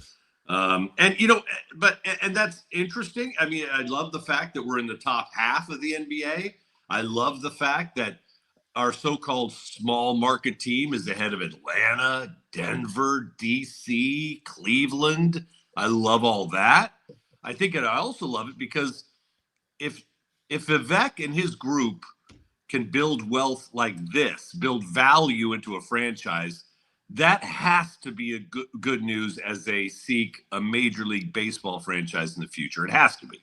I didn't make that connection, actually. So you can see that obviously when you're looking at investments, and we talked about this at length a couple of days ago in the sense that no one's playing a violin for these guys, but just so everybody understands, it's not like that money's going in there. They can't effectively really touch the money. It's equity. It's like owning a house, and they get that when they either sell the team or, and not to get too complicated, I'm sure they can take lines of credit and borrow against it, et cetera, but what a wonderful increase for them. And it really brings me to, I wanted to ask you about Matt Ishbia. I'm sure you probably saw this, Phoenix Suns owner, who dropped the prices of hot dogs, water, sodas, chips, and popcorn from $7 to $10 in that range. All of them are now $2. It's a family-friendly value. And I don't mind looking over at our friends at Golden One Center and saying, look, I'm here for the farm to fork. I'll get the poke bowl and the edamame or the, the grass-fed farm to fork lamb shank. But also, I'm a big fat slob. Sometimes I just want popcorn and hot dogs for $4 combined. Let's do this. Right. Well, what they don't point out is that in Phoenix, a Coors Light is $34. I don't know if you saw that. Right. No, you're right. I think he's thrown down the gauntlet, and we'll see if other teams respond, or if they do it just in certain sections or in the upper bowl, or and why not? It is an expensive proposition, and and I think what we've seen with the Kings too, we're not immune. Anytime the team shows a little weakness, or oh man, this is not going to be our year, suddenly there's empty seats. Yeah, that you don't see if the team is flying high. So that will be interesting. The other story I wanted to bring up, Dave, because I love this story. Number one on the list of NBA teams is the Golden State Warriors. Yep. And if you look back over the last 10 years, the man most responsible for building wealth there is a guy named Rick Welts. Mm-hmm. And this is interesting to me because Rick Welts was a trusted lieutenant of David Stern. And Rick Welts was in a relationship with a gentleman who lived in Sacramento. Mm-hmm. And he came to Sacramento and asked the Kings, hey, do you need any help in your executive ranks? And the Kings said, we're good. This is Maloof years. We're good. We're fine. So Rick went to the Warriors, asked the same question, and they said, yeah, we're going to make you our CEO. So they make him CEO, and he wins 3 titles and builds the Chase Center while living in Arden Park. Wow. I didn't know he lived in Arden Park. He lived in Arden Park. I would see him at Bella Brew. I would see him over in the pavilions, those restaurants over there. I'd see him at a few places around town.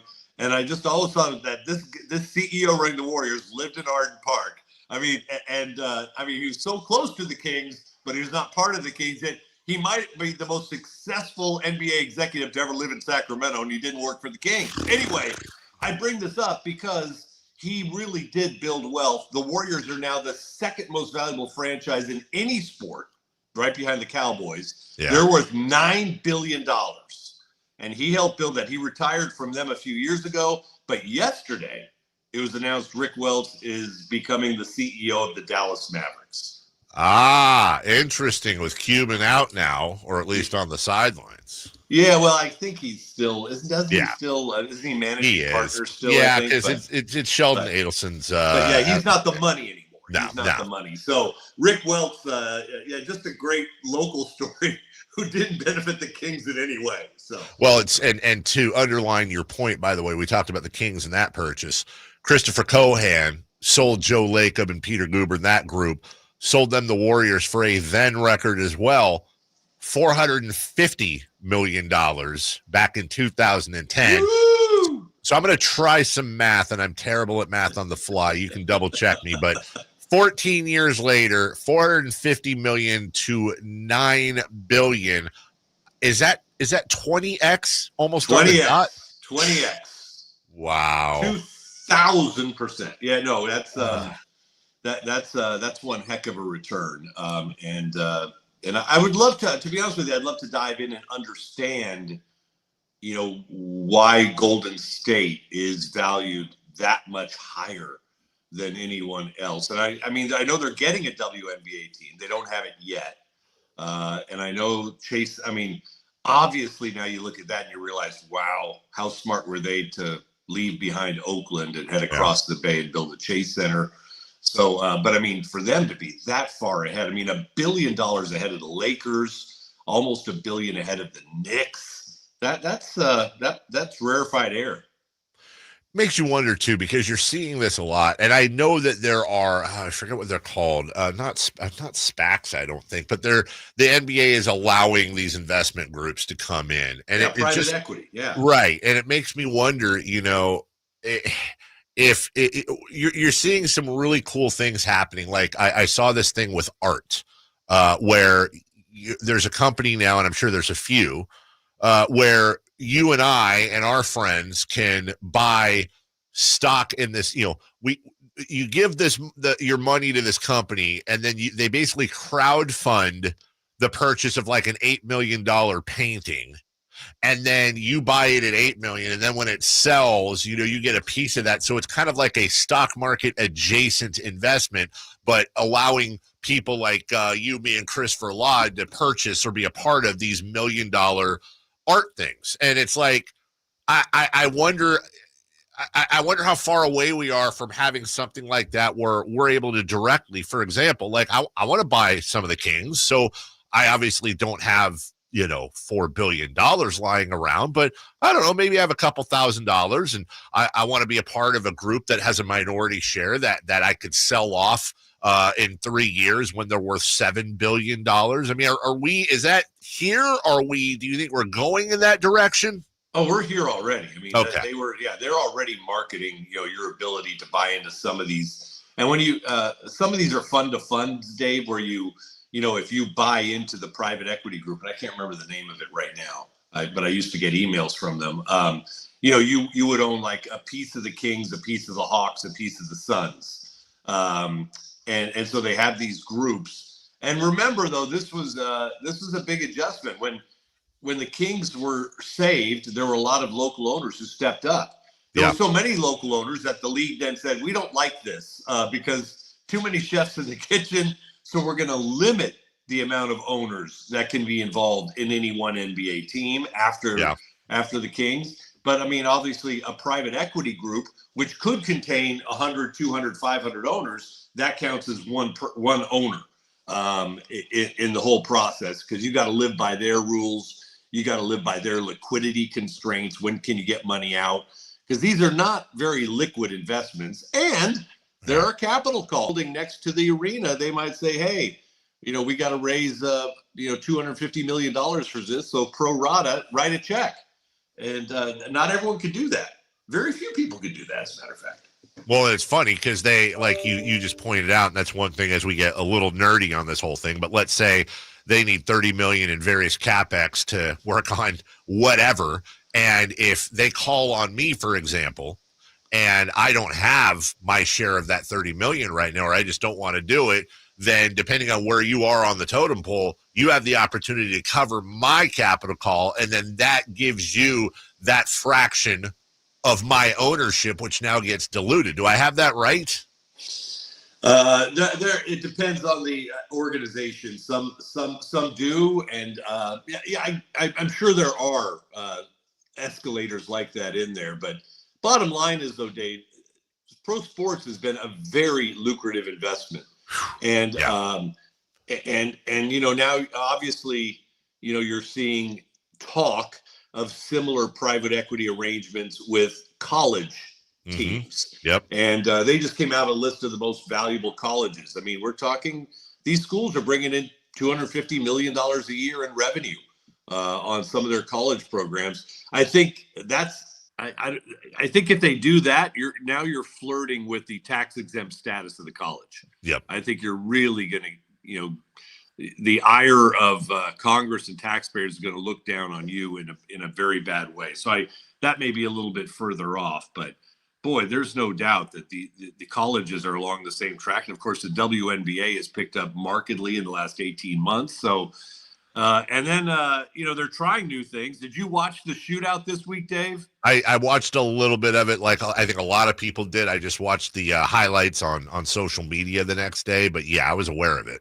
It was painful. It was hard to watch. It was it looked like they were all cold and didn't want to be there. I gotta be honest with you.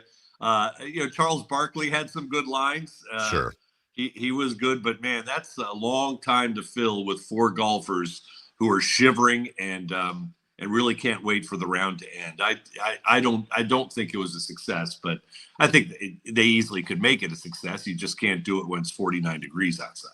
When you have Koepka and DeChambeau on the same team, DeChambeau arguably the most popular non-Tiger Woods golfer in the world. You have the number 1 in the world on the other side. When you have all this stuff going on, and the most viral clip coming out of it was Charles Barkley asking DeChambeau and Koepka about their balls, that's probably an issue. It's probably an issue, Kelly. Although they were giving Barkley some good heat, though. They were, because he was asking them about the creatine that Rory was drinking. Yeah, and one of the other guys said to Barkley, "Can you mix that with Ozempic, Charles?" He's always the best part. Hey, one other sports business note. Interesting, the Milan Olympics 2026 Winter Olympics coming up. Because they're having trouble and they're racing the clock to complete the track for bobsled, luge, and skeleton in the Olympics, they have said if they don't hit it, if they don't get it done, those events are going to take place in Lake Placid, New York. Let's go. Let's right go. around the corner. Miracle on Ice. Bring back Carmichael. Right around the corner.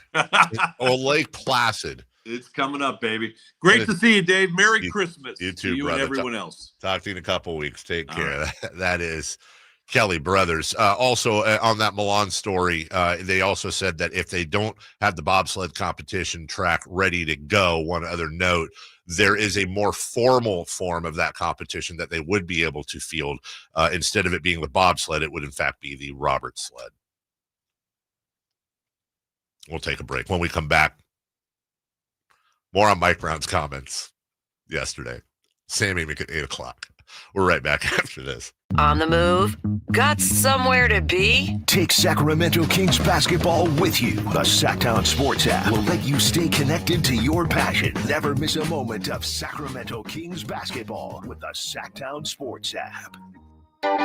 Get huge year-end savings on the all-new 2025 Silverado now at Maida Chevy. With $8,000 off MSRP after rebates on select new 2025 half-ton Silverado LT and RST. And Maida Chevy has one of the largest selections of new 2025 Silverados in the Sacramento area. $8,000 off new 2025 Silverado at Maida Chevy. Now that's big, huge. See them all at MaidaChevy.com. Together, let's drive. Available special financing lease and some other offers.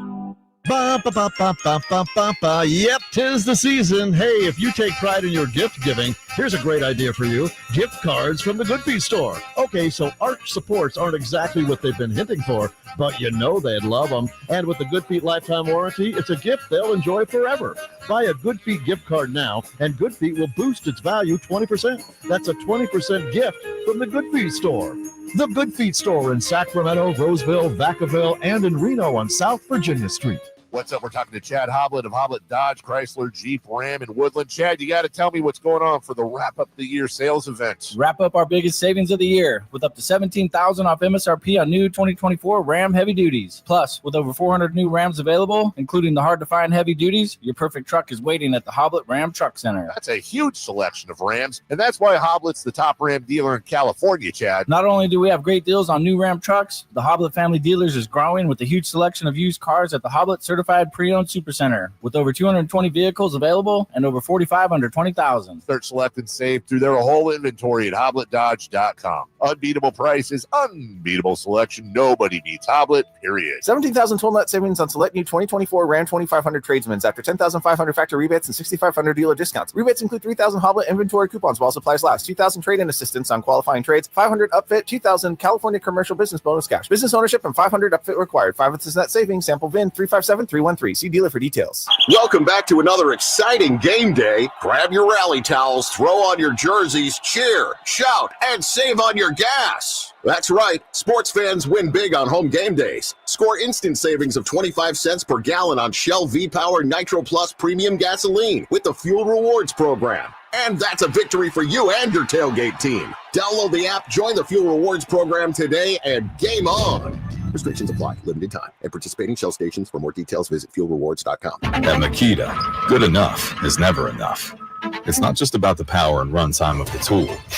It's about the power and runtime of the pro.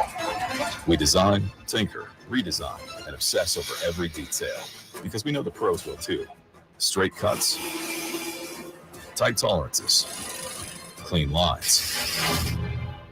Again and again and again. If it's not right, don't put your name on it. Makita, available at the Home Depot. Did you know that replacing garage doors is the biggest return on investment homeowners can get on improvements?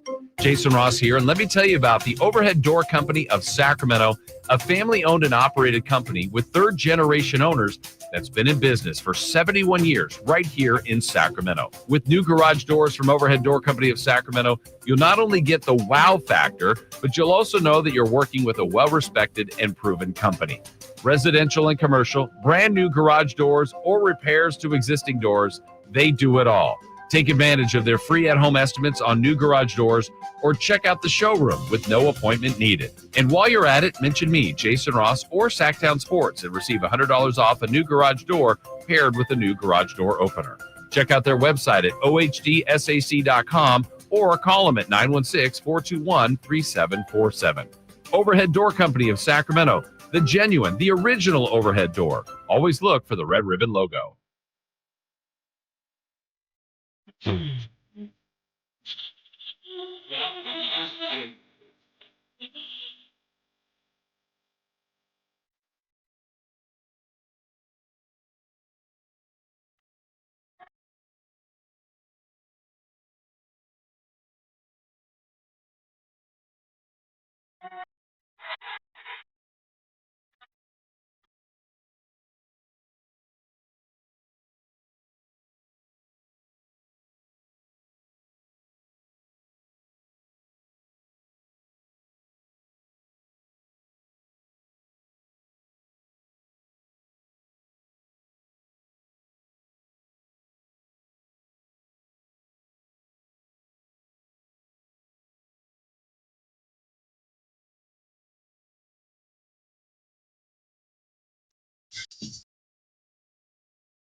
In the morning to get your sports fix. Live and local. The Carmichael Dave Show with Jason Ross.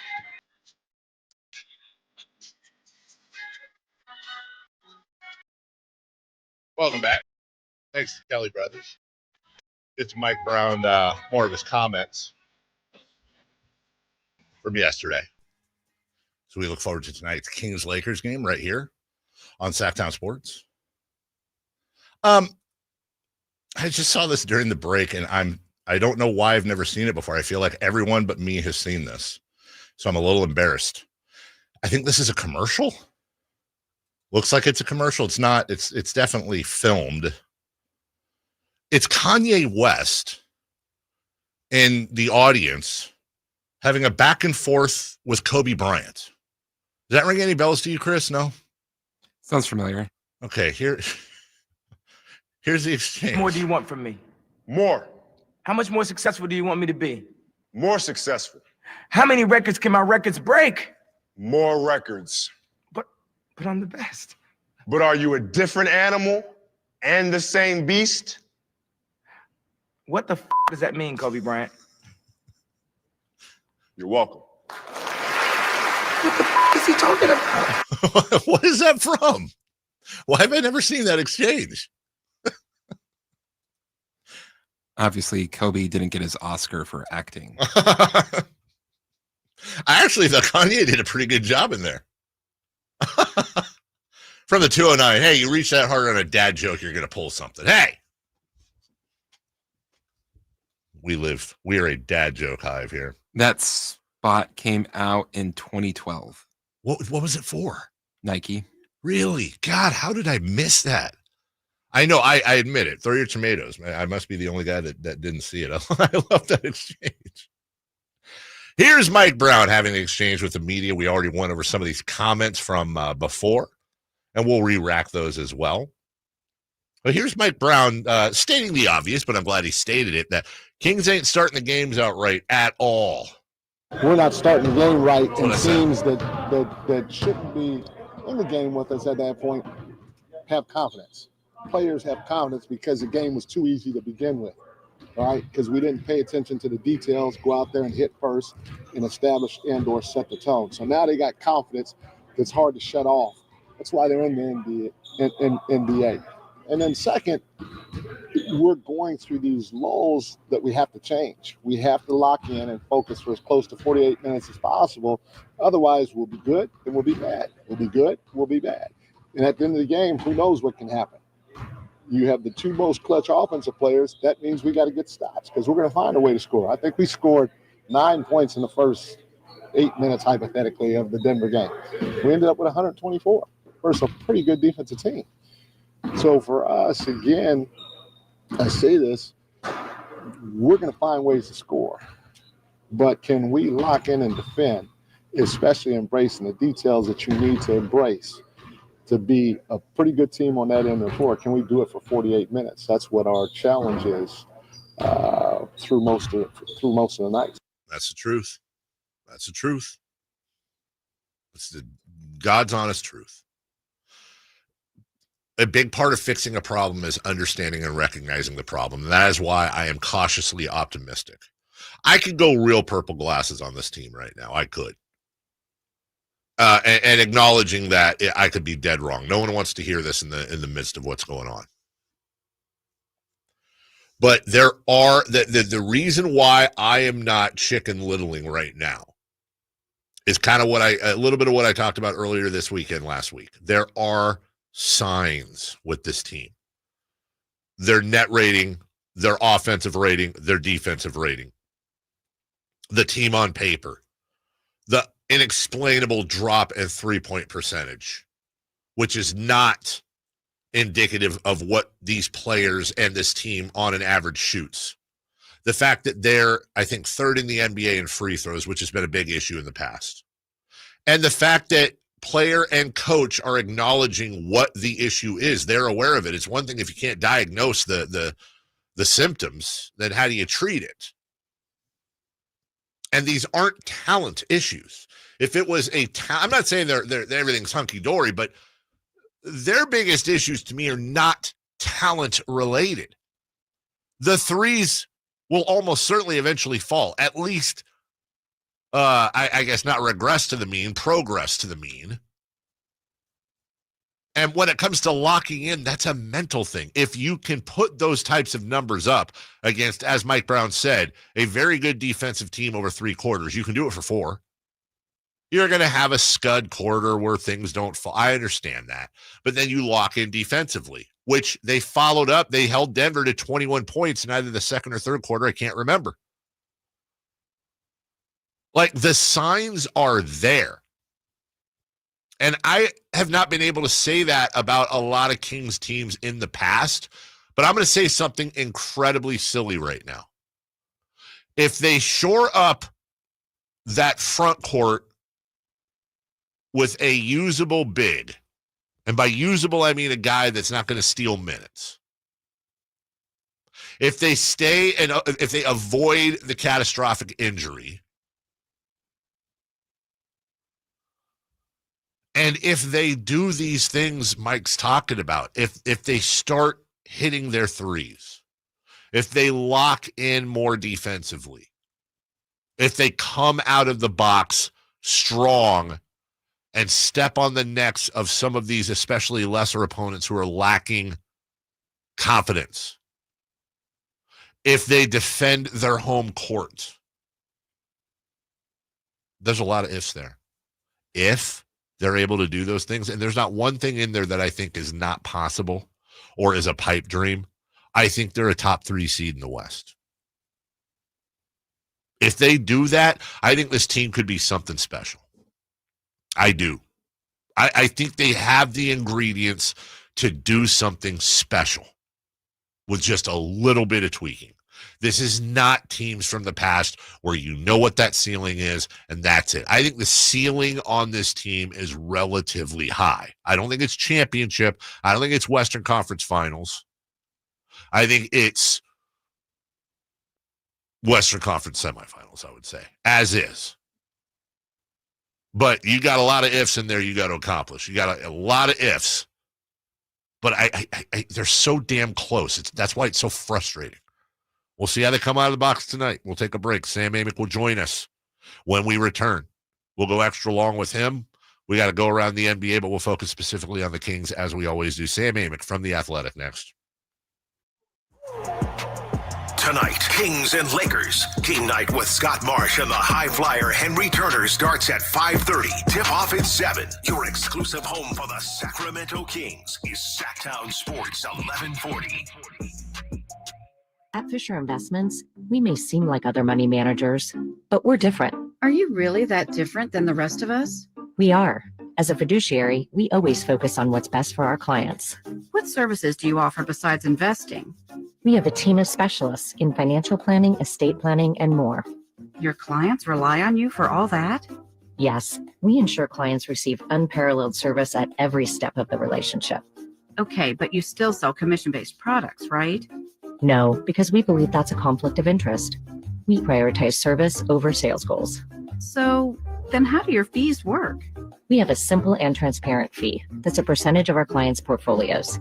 So we do better when our clients do better. Wow, we're more different than I thought. At Fisher Investments, we're clearly different. Learn more at fisherinvestments.com. Investing in securities involves the risk of loss. Sacramento weather is brought to you by Folsom Lake Kia. I'm Tamara Berg in the KCRA 3 Weather Center. Prepare for another round of fog for the Thursday morning drive. Expect to have some foggy conditions through about noontime. Some of that fog should lift later in the day with light winds. Highs today will peak in the upper 50s. Get the latest forecast on the KCRA 3 News and the KCRA 3 app. It's the year-end event right now at Folsom Lake Kia with huge year-end savings, low finance rates, and zero-down deals with approved credit. Come see my friends at Folsom Lake Kia and tell them DC sent you. FolsomLakeKia.com. Wesley Financial Group is not a law firm. Are you a victim of the timeshare trap and think there's no way out? I'm Chuck McDowell, founder of Wesley Financial Group, the original timeshare cancellation expert. And I'm here to tell you that there is a way out. All you need to do is give my office a call. I will send you a timeshare exit information kit absolutely free, explaining how the timeshare industry works and your options for cancellation. Call Wesley now for your free info kit. Call 800-881-4242. 800-881-4242. Tired of hearing scary radio ads about the IRS? Tax Relief Advocates is different. TRA is here to tell you that if you owe money to the IRS, whether it's $5,000 or $500,000, we have a solution. TRA can eliminate or reduce what you owe to the IRS with zero risk to you. We have over 1,000 5-star reviews on Google and an A+ with a BBB. End your tax nightmare today by visiting TRA.com or call 800-275-1728. That's 800-275-1728. Finally, an easy way to find home improvement contractors. Just visit subcontractorsunited.com and simplify your search for home services professionals. From cabinets to windows, roofing to plumbing, Subcontractors United is an easy, simple way to find and hire a home improvement contractor. And you never have to give up personal information. So no harassing phone calls like you get from those other websites. Subcontractorsunited.com is sponsored by D&D Cabinets and Savage Design.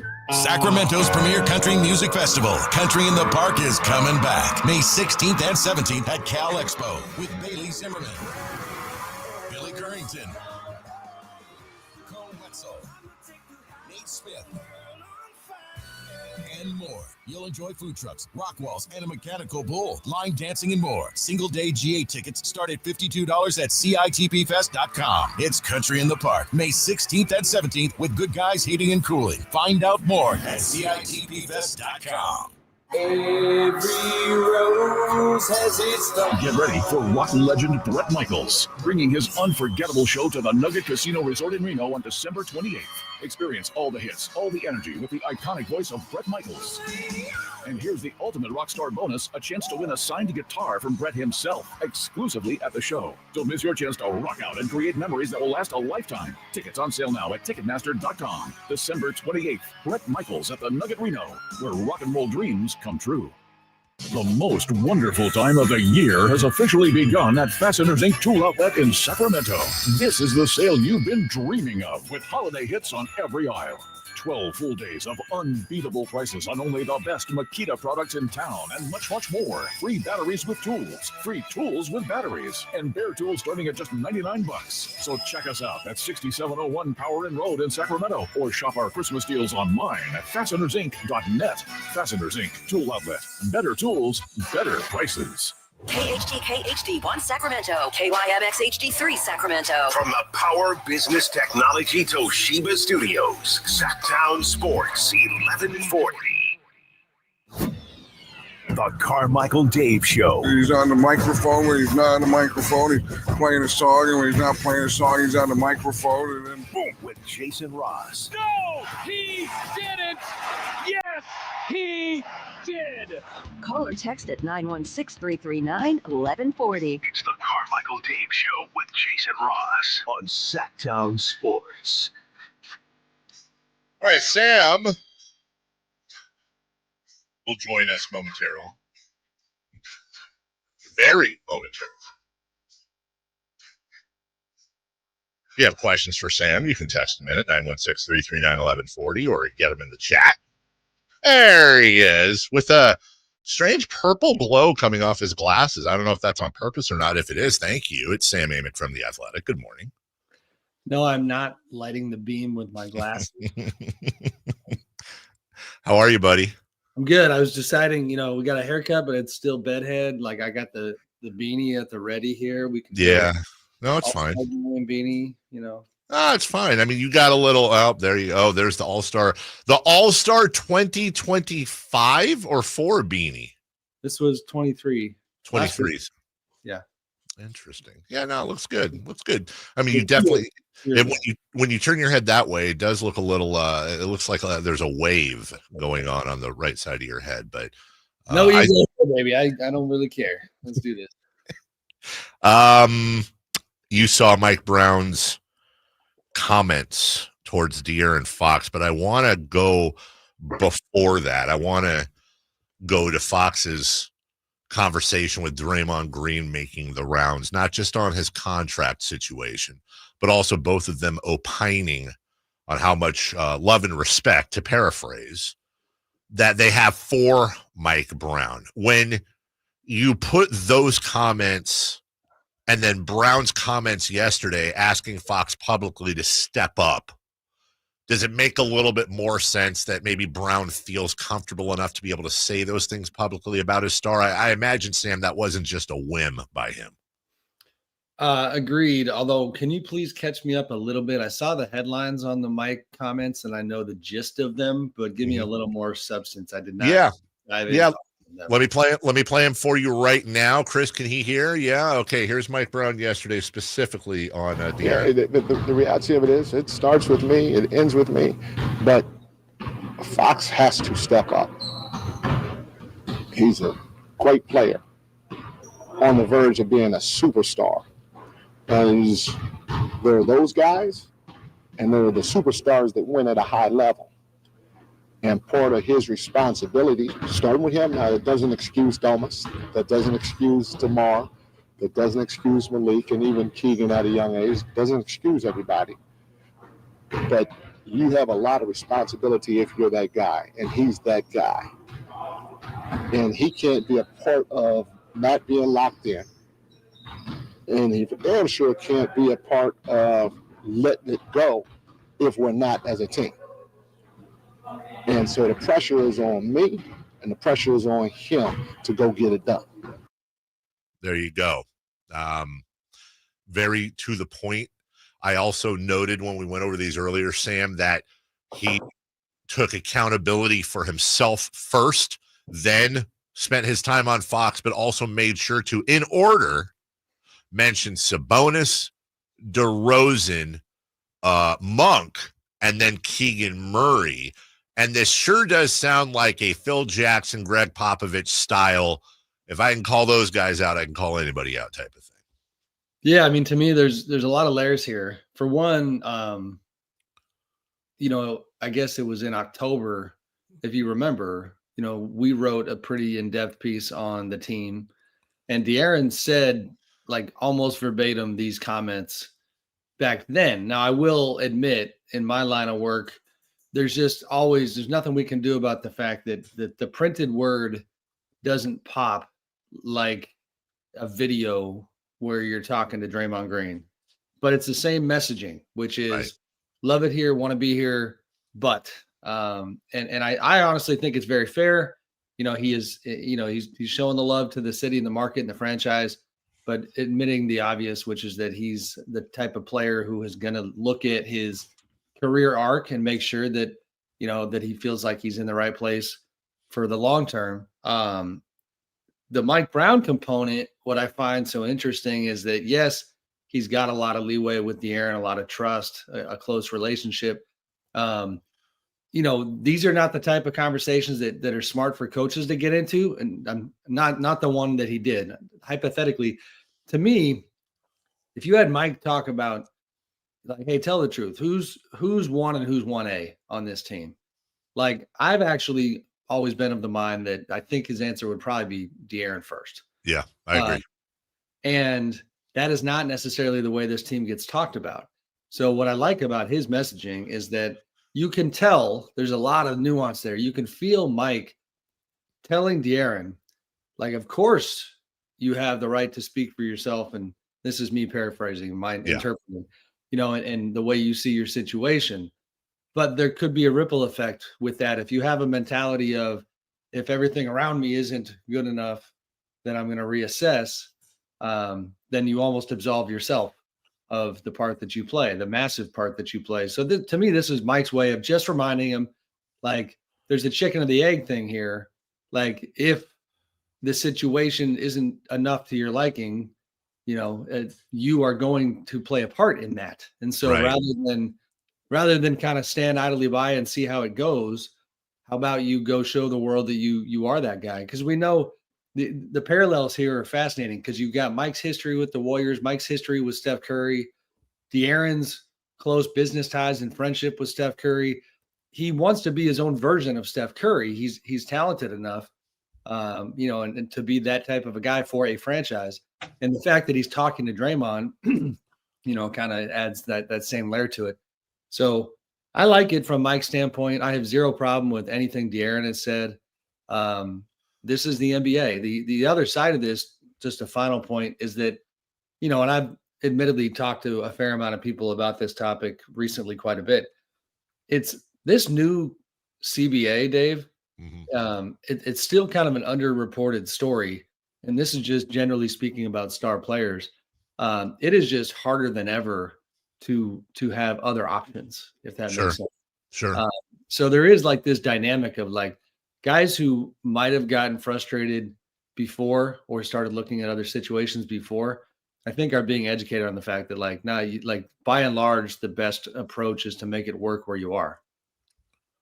Well, with those comments then, and I'm not one to believe that there's a strategy and a PR background to everything. I'm not going to give that much credit, but it does make you wonder in this case, fans, radio hosts are saying this team and have been saying from the jump that this team came into the season woefully lacking in depth in the front court. Trey Lyles being injured certainly didn't help. Malik Monk starting seems to have helped, but there seems to be another piece to this puzzle, and that falls on Monte McNair. This is starting to sound strangely familiar to prior to the Halliburton trade, when the whole thing was it's paralysis by analysis for McNair and Wes Wilcox, and they're afraid to make the big move, and then they make the big move. I'm not saying that's on the horizon, but it shot across the bow, Sam, is too strong. But is this De'Aaron publicly sending a message in part saying, look, I want to be here? Monty, Vivek, we need a little bit of help, though. Yeah, I mean, like you said, only De'Aaron knows. I mean, the timing is also the big thing here. Like, it's one thing to tell a reporter, what he and I talked about going into the season. They're in the thick of it right now, and so that part comes to mind as well. But yes, on the front office front, I mean, 'tis the season for star players to apply pressure. It just is. The Lakers are in town today. LeBron's been doing it for 20 years this time of year.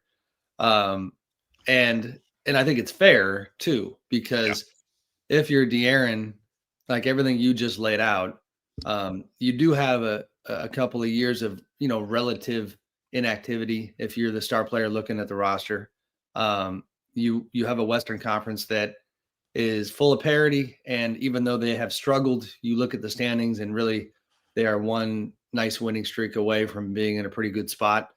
And if you're him, you see that. So, maybe that does play a part.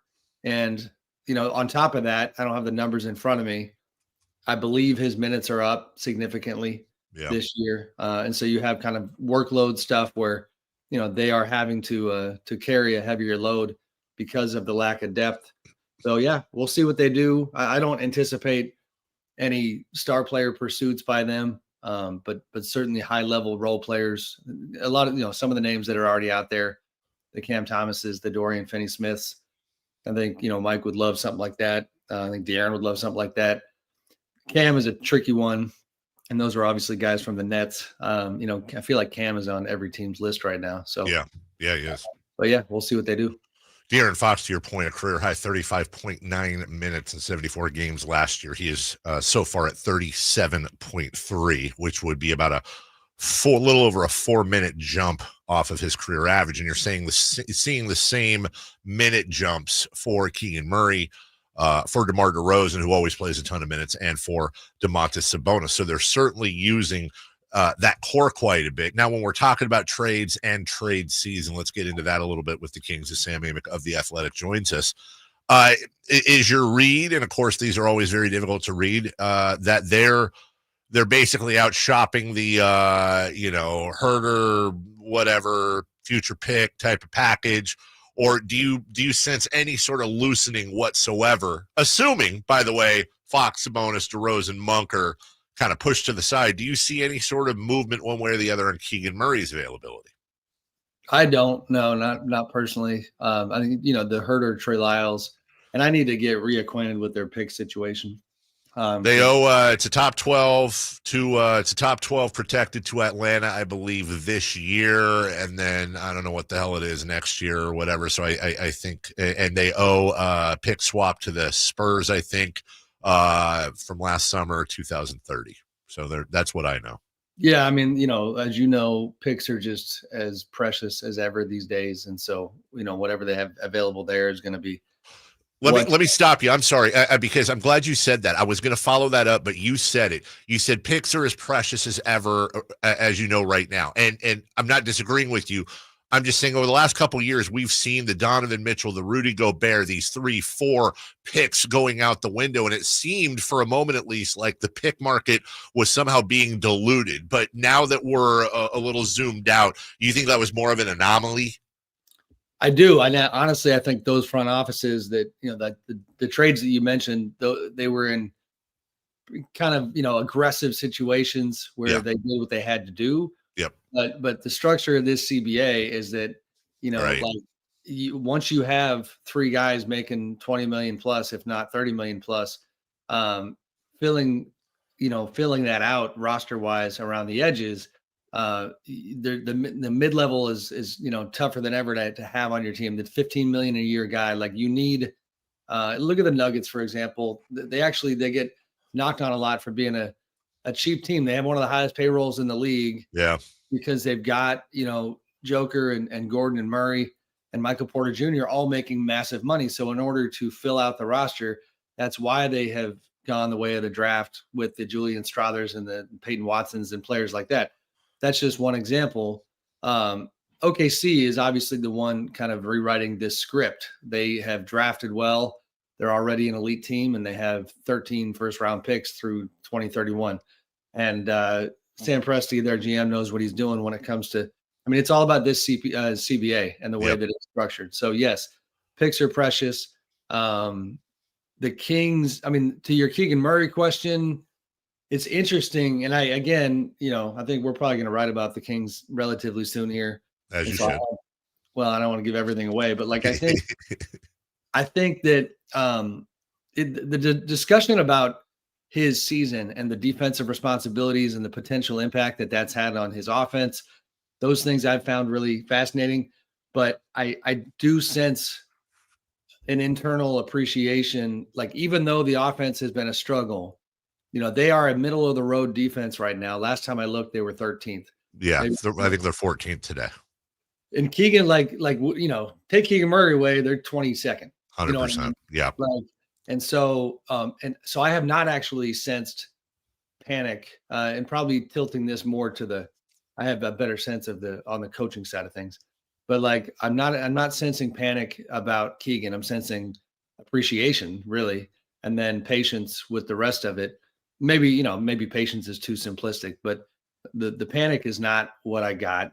Now that being said, Keegan is, most teams have that guy where it's like, fine, you love him, but if you want to get something done, you got to give him up. But Keegan to me doesn't go out unless it is a star level player or maybe one tier below. But I don't see that happening right now. Does Tyrese Halliburton being moved by Monty McNair inform at all your opinions on a guy like Keegan Murray or even other bigger names with the Kings? Potentially, but right now anyway, what I don't have and what I'm not hearing, not that I did at the time with the Sabonis thing, that's I guess is not a great answer, but is I don't have the other name. If you heard the name that they were pursuing, I'm trying to think of, if they try to jump into the Jimmy Butler sweepstakes, right, then it's well, you're losing Keegan. That's what's going to happen. Go ahead. No, I don't see that calculus right now. You said, sorry, I should have followed up with this. You said something during your last answer. You said, I have more clarity on the coaching side. What did you mean? I skipped over that. What did you mean by that? No, just that some of the thoughts I was sharing were, as far as the way the front office sees it versus the way the coach sees it. And there's a lot of crossover, certainly. But I've been out to practice a few times recently and connected with a few people and just have a decent sense of the mood on the coaching side and how they're seeing the team. I was going to ask you, that was my next question specifically. I have it written down, was on the mood at Golden One Center overall. You have, some things you probably don't have clarity on, who does, but ownership mood, front office mood, player mood, coaching mood. We had discussed a hypothetical earlier today with this being the enter of trade season and the Lakers coming into town for a back-to-back, the hypothetical of the Kings losing both to the Lakers, falling to 6-10 at home, and how those are the types of things that send ownership and others into an absolute tailspin. What is your sense now on the mood as far as anything happening? Panic? Has it changed over the last couple weeks? Has it increased? What's your overall sense?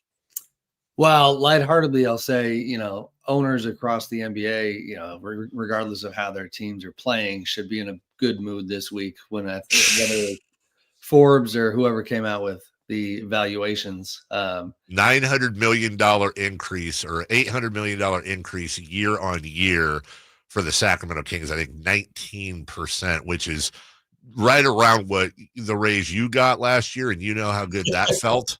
That's a fine day for ownership, Sam. Yeah, I mean, that's not what fans want to hear, because the fans' nightmare is just like, an owner who becomes apathetic because he's printing money. Yeah, John Fisher. Yeah, right. Welcome to Sacramento. Yeah. So the backdrop there is that. I also think, mood, I don't have total clarity on the ownership front. As of, this is pre-Vegas when I was around the Kings a little more. As of the, I guess 8 days ago, it wasn't, again, wasn't painting a picture of like blowing people up and losing his mind and saying heads got to roll. It's certainly a very popular question around the NBA. Yeah. I don't think this is sharing too much. I ran in, there's a few people on this list, so I can keep it anonymous. I ran into a former Kings coach recently, and it was like that familiar discussion of like, all right, well, who's Vivek going to come for?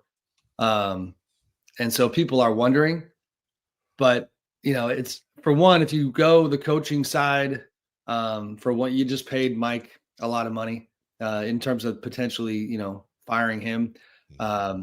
Never say never, but that's an expensive choice to make. And also you don't have a plan B that seems obvious right now in terms of a replacement.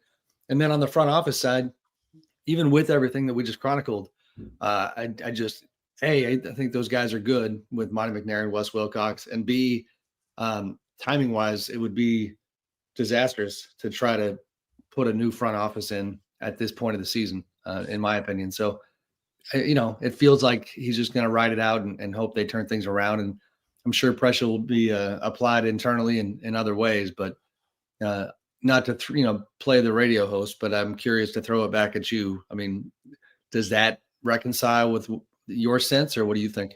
No, it does. Now, look, believe it or not, things like losing 2 at home to the Lakers and falling to 6-10 at home, those have, I think, real world consequences. Those are things that do tend to, and not that Vivek is some sort of inconsistent dude that's just prone to kicking indoors. That's just not his style. But I think if you're in that situation, fans are booing, people are upset, and the later I went over this a couple segments ago, Sam, but I refer to a lot of Kings games as what I call bit games, BITT, which are banana in the tailpipe games from Beverly Hills Cop, where you come out of the box, you suck, you catch up in the fourth but fall just short, and you believe in them, you fall for the banana in the tailpipe. You got fooled again by this team. Well, you can also have a banana in the tailpipe season, where when you wait too long, and then now come March, all of a sudden they magically figure it out and they're fighting for a play-in or a one-and-done 8 seed. You're going to look back at how they started the season. So I do think there's a ticking clock there at some point. Like you said, never say never. But here's the other thing, and this is a long answer, but I want to see if you're on the same page with me. To your point earlier, the Kings are number 6 in the NBA in offensive rating. In fact, they're tied for 5th with Memphis. They are 14th in defensive rating, just a couple points behind the Bucks. Their overall net rating is 11th. And when you look at the teams below them in net rating, you have the Heat at 13-11, the Nuggets at 14-10, the Clippers at 15-12, the Bucks at 14-11, the Suns at 14-11. You have to go all the way down to 19th, where the Bulls are 12-15, to find another team under 500. My point is this. They're not making their three-pointers at their own average rate. Their ratings are above what their record performance is. So without putting purple glasses on, if you dive into the analytics, it does seem like this team is underperforming what they should have, which you could take as a light at the end of the tunnel for them. Yeah, no, I agree with all that. But you got to finish games. That's right. You got to start games too, by the way. Yeah, I mean, I literally only watched like the last 2 minutes of that Denver game, and it was just painful. Because that's the kind of game you got to finish. That's a very good team. Denver is kind of finding its way. That could have made you feel like, hey, you're knocking off the Denver Nuggets. You couldn't be doing too poorly. Unfortunately, DeMar's got that late blunder and they drop it. Yeah.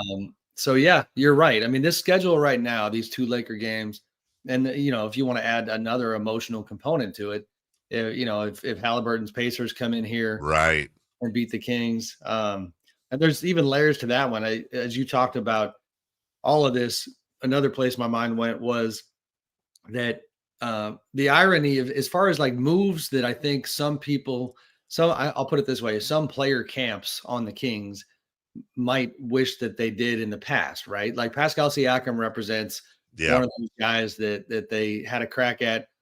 Now, granted, like I wrote at the time, Pascal didn't want to come, and that's a major factor. But Pacers are not obviously world beaters right now, and Pascal was not the guy that took them into title contender status as of now. But still, it's those type of guys that they don't have. So, the Kings are fascinating right now, because from Vivek to Mike to De'Aaron to all these different humans, they're all trying to look in the mirror and figure out what they are and where they're going, and if they want to keep rocking together, basically. To your point on that Denver game, as we wrap up, Denver came out and outscored the Kings 41-21, and the Kings actually had to go on a little mini run at the end of the first to even bring it there. So the crowd was instantly kicked right in the junk out of the game after the first quarter. Kings are down 20. Over the second and third quarters, the Kings outscored Denver 82-55, including holding Denver to 21 in the third quarter. Fourth quarter, Denver comes back 34-26, but the Kings had a 10-point lead with 4 minutes left. Denver went 7-7 the rest of the way. You talked about the last play of the game, which DeMar just fumbled, but that's a microcosm. That's micro. Macro is they might have lost that game in the first quarter. So to your point, yeah, they got to finish games. They also got to start games. The signs are there, but you got to execute it on the floor. You do. Yeah. I'll leave you with this. I know you got to go. Just general commentary. Isn't it hilarious? Like this weird job that we have. I'm sitting there. It never ceases to amaze me. Like that. Like, what if there was an industry, Dave, where if you had 3 bad shows in a row, people just.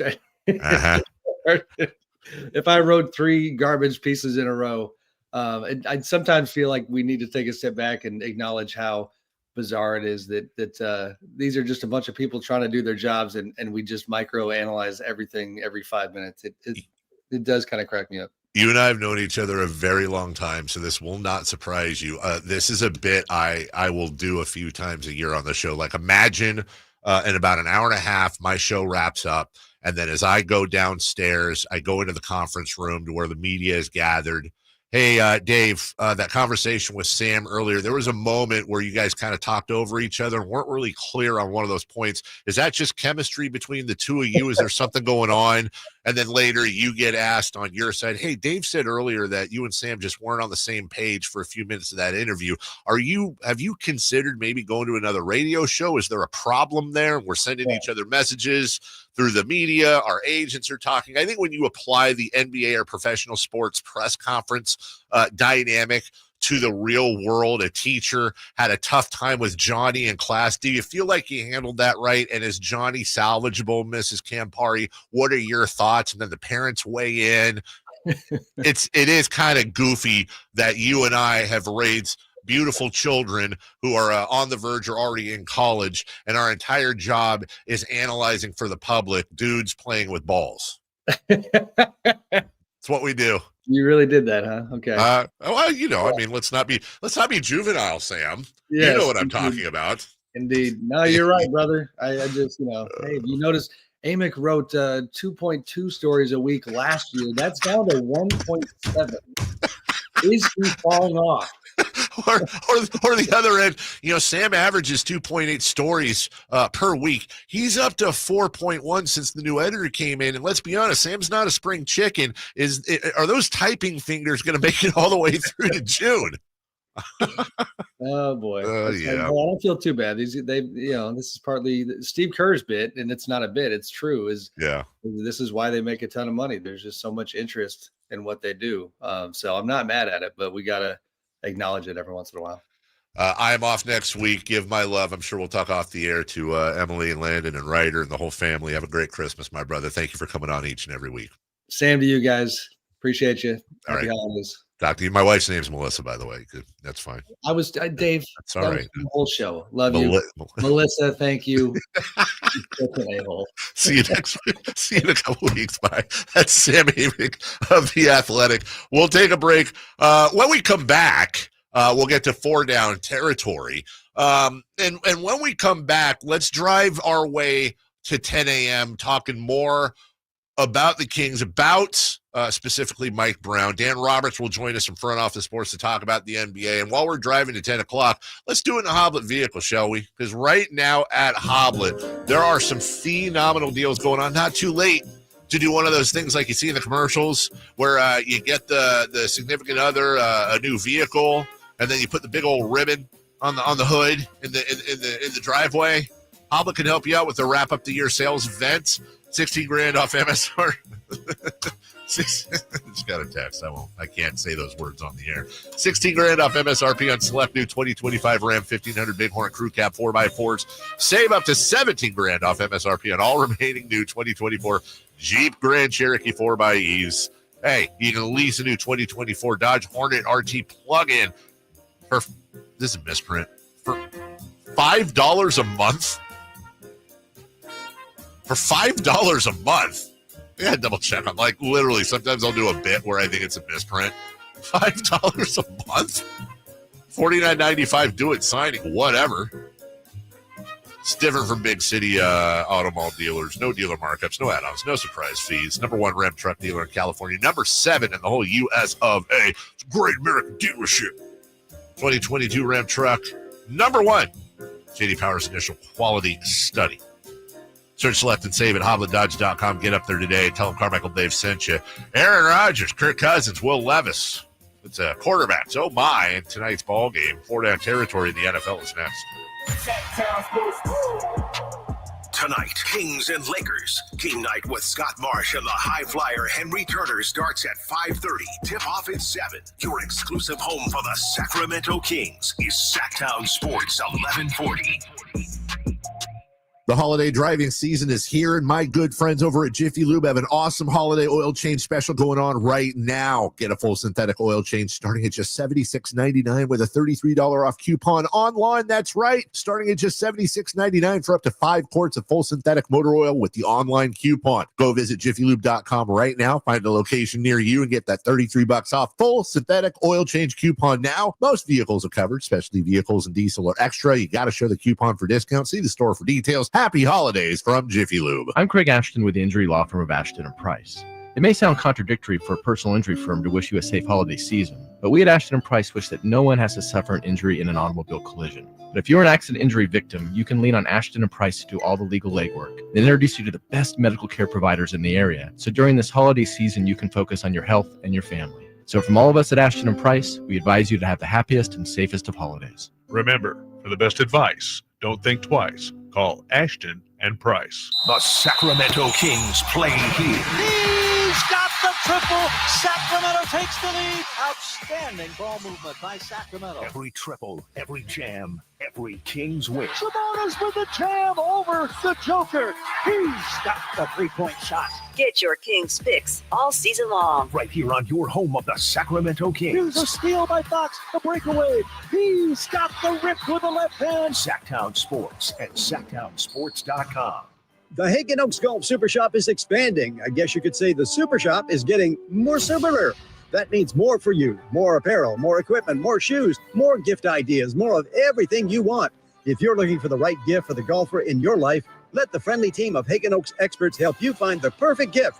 From golf bags to golf balls, from golf pants to golf shirts, from rain gear to golf gloves, Hagen Oaks has it all. And much is on sale. Visit the Hagen Oaks Golf Superer Shop, Fulton Avenue at Business 80, or find us at hagenoaks.com. Ho, ho, ho, ho. Looks like you made the ice list this year. Santa, don't you mean the nice list? No, ice, because Prestigio Jewelers carries all the ice you need.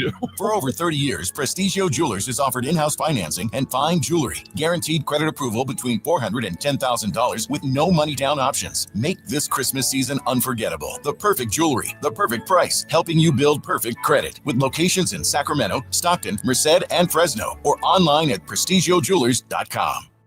It's time now for your 49er injury report, brought to you by the offices of J.G. Winter Law. In the game versus Los Angeles, the 49ers got back two key defensive players in defensive end Nick Bosa and linebacker Dre Greenlaw. Greenlaw, however, experienced Achilles soreness and played little in the second half. Also, safety Javier Brown left in the second half with a groin injury. Niners lose 12-6 to Los Angeles and fall to 6-8 on the year. Next up for the 49ers, it's Miami. Serious accident. You deserve the law offices of Jeremy Winter. 877-637-3237. Jeremy lost his mother in a car accident and knows firsthand the pain caused by tragedy. That is why he became an attorney to fight for others who are going through a tragedy. If you've been seriously injured in an accident, you deserve more. You deserve better. You deserve Jeremy Winter. 877-637-3237. Hey, this is Greg Papa. Are you working through a major insurance claim? Sunpoint Public Adjusters can help. Sunpoint prepares, presents, and negotiates your claim with the insurance company, working only for you, making sure you get everything you're entitled to, not what just some adjuster working for an insurance company thinks you should get. Call Sunpoint today at 888-247-7865 or contact us at sunpoint.us. Sunpoint Public Adjusters, the gold standard in public adjusting. License number 2N14884. Ba, ba, ba, ba, ba, ba, ba, ba. Yep, 'tis the season. Hey, if you take pride in your gift giving, here's a great idea for you. Gift cards from the Good Feet store. Okay, so arch supports aren't exactly what they've been hinting for, but you know they'd love them. And with the Good Feet lifetime warranty, it's a gift they'll enjoy forever. Buy a Good Feet gift card now, and Good Feet will boost its value 20%. That's a 20% gift from the Good Feet store. The Good Feet store in Sacramento, Roseville, Vacaville, and in Reno on South Virginia Street.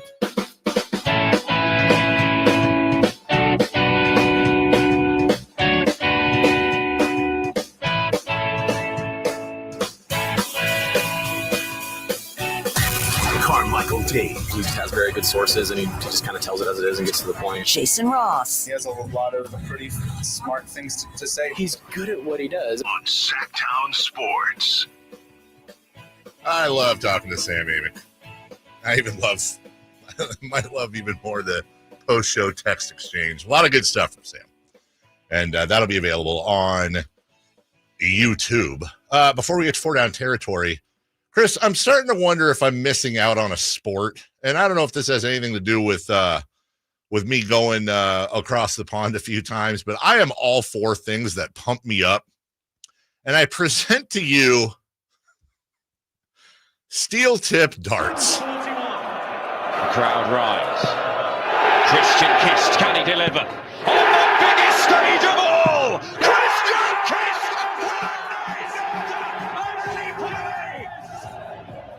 The Dutchman hits the first perfect leg of this year's World Championship, and he does it to take the opening set. I mean, come on. That's something I've been very interested in. I got invited to go with a couple of guys to Vegas for one. I couldn't make it. Was like 2020, so nobody was doing anything. Right. But that's one of the sporting events that I really wish I could be a part of. My curiosity is piqued. Obviously, I'm aware of darts adjacent. Like, I know it exists, and I know there's long running competitions, but God, that atmosphere is insane. I'm all for it. Like, and obviously this dude hit a 9-darter. Like that doesn't happen. 180. I mean, that's just, listen to the freaking crowd, the announcers. The crowd rise. 1. Christian Kist, can he deliver? 2. On the biggest stage of all! Christian Kist! Music. The Dutchman hits the first perfect leg of this year's World Championship, and he does it to take the opening set. They're dancing in the palace. Absolute perfection there. Delivered every dart. There was no mistake, no hesitation.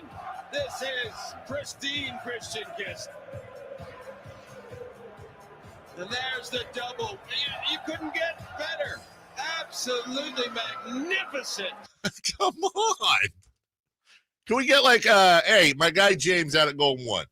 Hey, can we get a dart competition, James? Let's go. The English fans have just a way of turning everything up a level. I always say one of the greatest sporting events I ever went to was the Ricky Hatton Floyd Mayweather weigh-in. Not the fight, just the weigh-in. Like, the atmosphere was insane for that. I don't know why we have ideas. No one wants to hear this. I'm just saying it as it is, man. European sports fan? Greater than sign American sports fan, but with an asterisk. We get to enter our arenas and stadiums through the same entrances because they're not afraid we're just going to beat the crap out of each other the whole time. Far less, I mean, there's fights, but far less violence. I mean, they are not allowed to go through the same, they have separate sections surrounded by security to keep them from beating the hell out of each other. Yeah, they don't beat the hell out of each other. Meanwhile, you look at don't beat Dallas Cowboys games. They don't beat the hell out of each other because they're surrounded by armed guards. Well, not with like guns, but you get my point. It's not, dude. You're telling me last Sunday, if at the old Etihad, if they don't have security, if they have the security like they do at Levi Stadium, dude, there's like 70 hospitalizations. They're going to beat the hell out of each other. So you're saying that it is safer here because we do have fights and less security than them having security over them because they know that fights will happen. I am saying it's safer, and I don't even know if it's safer there, but let's just for the sake of argument say that I am saying that it is safer over there. I'm saying it's safer over there only because of the massive amounts of security keeping them from generations of beating the S out of each other. Now, if you put that same security over here, if the Cowboys were playing the whoever's and the Niners, and traveling Niner fans were only allowed in one section of Cowboy Stadium, and they had to enter through their own entrance and exit through their own entrance and have their own concession stands and had no access to the rest of the building, and their section of Cowboy Stadium was surrounded by security, I think you'd have a lot less fights. Yeah, I agree with that. That's all I'm saying. I think dollar for dollar, they're more violent. I have felt way more safe in a European stadium because you're surrounded by security than an American stadium. Okay, now let's take that a step further. Game ends. I've seen way more fights after games in American stadiums than in European game stadiums. Ends, you're in Manchester, you're wearing your blue, you're at Old Trafford, you go with your buddies all in blue. You go to the local pub and have a few pints after a 3-1 victory at the Etihad or at Old Trafford by Man City. You're telling me you'd feel safer in that environment than if you were down in LA and you went to Staples in your Kings jersey and then went to Applebee's afterwards and you had Laker fans in there. You're telling me you're more fearful or as fearful in LA as you would be in Manchester? Yes. You need to be drug tested. I've been there. I'm saying I went to Arsenal. City won 3-0 away. Fans were furious, leaving and stuff like that. We're trash talking them the whole time. I went to an Arsenal bar right after the game, right across the street from the stadium, and had no problem. That is anecdotal. Then you're tripping, dude. We played Lincoln City. That's what I was telling you. I'm telling you from my personal experience. I'm saying I don't think that matches the customer experience overall. We're playing Lincoln City when I was there last week, and we had to have 50 freaking officers there for Lincoln City. It was the same thing in Mansfield for League 2. You're just making these teams up at this point. All right, we're on territory right now, please. We've got to be very quick. Very quick. All right, let's go. Aaron Rodgers says if the Jets invite him back and draft a young QB, He'd mentor him. Yes. Do you buy it? Yes, I do buy it. I do. I think because he did it with Jordan Love. And say what you want about Aaron Rodgers, but he's proven it. He got screwed by Brett Favre. He didn't want to return the favor to Jordan Love. I think he'd do the same thing. The only thing I would say differently was, does he really have that much affection for the Jets franchise than the Packers franchise? Okay. No, I think that's fair. I do. And by the way, I think it's also just as maybe safe to say that if they did draft a high with a high pick of quarterback, that maybe they don't bring him back. Just depends on what his rating is on college football. 25. Oh, we'll get into that in a second. In fact, let me make that note. Woody Johnson. By the way, we don't talk enough about how Woody and Randy Johnson have some of the most hilarious names in sports history. Second down, please. Kirk Cousins said he's all in on helping Michael Penix succeed. Do you buy it? I also do as well, and I'm just going off the history of Kirk Cousins and what type of human he is and the way he carries himself. I don't think he's I don't strike him as a liar or somebody who wouldn't be a good teammate. He seems, by all accounts, to be a good teammate. Now, do I think Kirk Cousins will be in Atlanta next year? No, but do I think he'll spend the rest of the season helping out Michael Penix Jr., especially because he's getting paid a crap load of money to do it? Yeah, but I don't think he's going to be there next year. Third down. Will Levis says he's still a franchise quarterback. Do you buy it? I don't. I guess my cowardly answer is I don't not buy it. I don't know if he's a franchise quarterback. I know he's 25 years old. I know he's got a cannon for an arm. And I know that the mistakes he's making are 90% mental. Now, can he overcome a lack of reads, making the right reads, of forcing things too much? It's something that you see in common with a lot of young quarterbacks. The toughest play, any coach will tell you, for a young quarterback to make is 3rd and 4, and he's out of the pocket, and he throws the ball out of bounds and lives to fight another day. They want to force it. They want to make the highlight play, and that's sometimes the difference between of a good or to great quarterback and a guy that loses his job. I think the jury is still out on Will Levis, who's 25 years old and obviously has talent. Fourth down, please. Broncos at Chargers tonight. Who you got? Yeah, I'm actually this is an interesting game because the Chargers got spanked at home last week. I didn't expect that one. This is a good, solid team, and it's going to be interesting to see how Jim Harbaugh's team reacts. The Broncos are 9-5. The Chargers are 8-6. This is an AFC West showdown. I'm going to take the Chargers, but I think this will be a lower scoring game. I think it'll be a tight game, but I don't see the Chargers losing 2 in a row at home. If they do, then a lot of people, including myself, are wrong about them. We'll take a break. When we come back, who's hot, who's not? Chris has 3 in the key for tonight's Lakers-Kings game, and we'll tell you why Woody Johnson might be the dumbest owner in all of sports. We'll get to that next. On the move? Got somewhere to be? Take Sacramento Kings basketball with you. The Sacktown Sports app will let you stay connected to your passion. Never miss a moment of Sacramento Kings basketball with the Sacktown Sports app.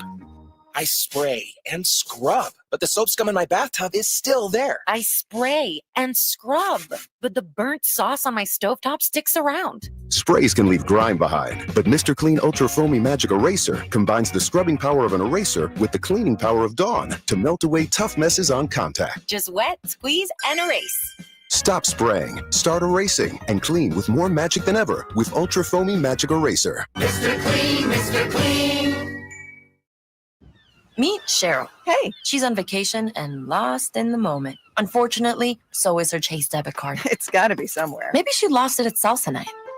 These skirts should have pockets. Or maybe she lost it at Pilates. 3 and 2 and... But she's not worried. With the Chase mobile app, she can lock her card till it turns up. Tools that help protect. One bank that puts you in control. Visit chase.com/checking. Chase, make more of what's yours. Chase mobile app is available for select mobile devices. Message and data rates may apply. JP Morgan Chase Bank, N.A. member FDIC. Oh, could this vintage store be any cuter? Right? And the best part? They accept Discover. Accept Discover? In a little place like this? I don't think so, Jennifer. Oh, yeah, huh? Discover's accepted where I like to shop. Come on, baby, get with the times. Right. So we shouldn't get the parachute pants? These are making a comeback. I think. Discover is accepted at 99% of places that take credit cards nationwide. Based on the February 2024 Nielsen report. If you love to travel, Capital One has a rewards credit card that's perfect for you. With Venture X, earn unlimited double miles on everything you buy and turn everyday purchases into extraordinary trips. Plus, receive premium travel benefits like access to over 1,300 airport lounges where you just check in and chill out. Open up a world of possibilities with Capital One. What's in your wallet? Terms apply. Lounge access is subject to change. See CapitalOne.com for details. Welcome back to another exciting game day. Grab your rally towels, throw on your jerseys, cheer, shout, and save on your gas. That's right. Sports fans win big on home game days. Score instant savings of 25 cents per gallon on Shell V-Power Nitro Plus Premium Gasoline with the Fuel Rewards program. And that's a victory for you and your tailgate team. Download the app, join the Fuel Rewards program today, and game on. Restrictions apply. Limited time. At participating Shell stations. For more details, visit fuelrewards.com. The sewer system. It's probably the last thing on your mind, and that's okay. Because at the Sacramento Area Sewer District, it's our first priority. As the region's largest sewer utility, we own and maintain thousands of miles of sewer pipe. And our job is to get to your sewer problem before it interrupts your life. So whether you've got a slow drain or a backup, call us first, day or night. The Sacramento Area Sewer District. It's a dirty job, but we're happy to do it. Did you know your life insurance is an asset you can sell? I'm Jay Jackson, CEO of Abacus Life. For almost 20 years, Abacus has been purchasing life insurance policies from seniors just like you. And at abacuspays.com, we've created a free policy value calculator so you can find out the worth of your policy in just seconds. There are no fees and no obligations. Get real value from your life insurance when you need it with Abacus. Learn more at abacuspays.com. This is the story of the one who, as a maintenance specialist for a historic high-rise, knows that vintage charm historically needs constant attention. Which is why when it's time to upgrade turn-of-the-century mechanicals, they turn to Grainger. With easy access to 1 million+ products and the scale to deliver when and where you need them. The right tools and supplies are never far away. So the one can keep that vintage building running like new. Call, click Grainger.com, or just stop by. Grainger, for the ones who get it done. What's hot and what's not. Brought to you by American Energy Heat and Air, making the uncomfortable comfortable. Head to AmericanEnergyAir.com to find out more. What's hot? Yeah, hot. Real hot. And what's not? It's not good. Brought to you by American Energy Heating and Air, Sacramento's complete heating and cooling company, and second opinion partner. Did I say Jordan Travis instead of Jordan Love earlier? If I did, sorry, I meant Jordan Love. I'm sure he'd mentor Jordan Travis too. Which I think I was. Why would I be thinking Jordan Travis? Travis Hunter? I don't know how my brain works. Who's hot? Hey, Kyle Ledbetter's back here. Hi, Kyle. Thanks, Chris. Who's hot other than my brain? James Harden. I think you're gonna appreciate this. Okay. In the Clippers win against the Jazz on Monday, he was 12 of 14 from the free throw line. Of course he was. The second behind him was John Collins. He was 6 of 8, so he had 8 more free throw attempts than the second leading free throw shooter in the game. That was the 200th time that happened in his career that he has had 5 or more free throws than the second most free throws in the game. Now, if you're seeing how that compares to other people in the league. How does that compare to other people in the league? Number 2 in his career was Kobe Bryant. It happened 151 times. That means so far with Harden still playing, he has done it 49 more times than second place. We're having Dan Roberts, the editor-in-chief from Front Office Sports, on at 9 a.m., so in about 8 minutes. I can sum up what's wrong with the NBA in 2 words. If people want to know what's wrong with the NBA, James Harden. As soon as we can clear James Harden and the other James Harden Nets out of the NBA, we're going to be in a much, it's just unwatchable basketball. Who's not? The Washington Wizards. They are currently on only a 3-game losing streak. They've lost 9 of their last 10. This is awful. When I saw this, they have a record of 1-10 on the road. Not much better at home. 2-11. They're 3 of 21, and since last season, they have a record of 18-88. Well, they're close to turning it around, though, right? That's what I say.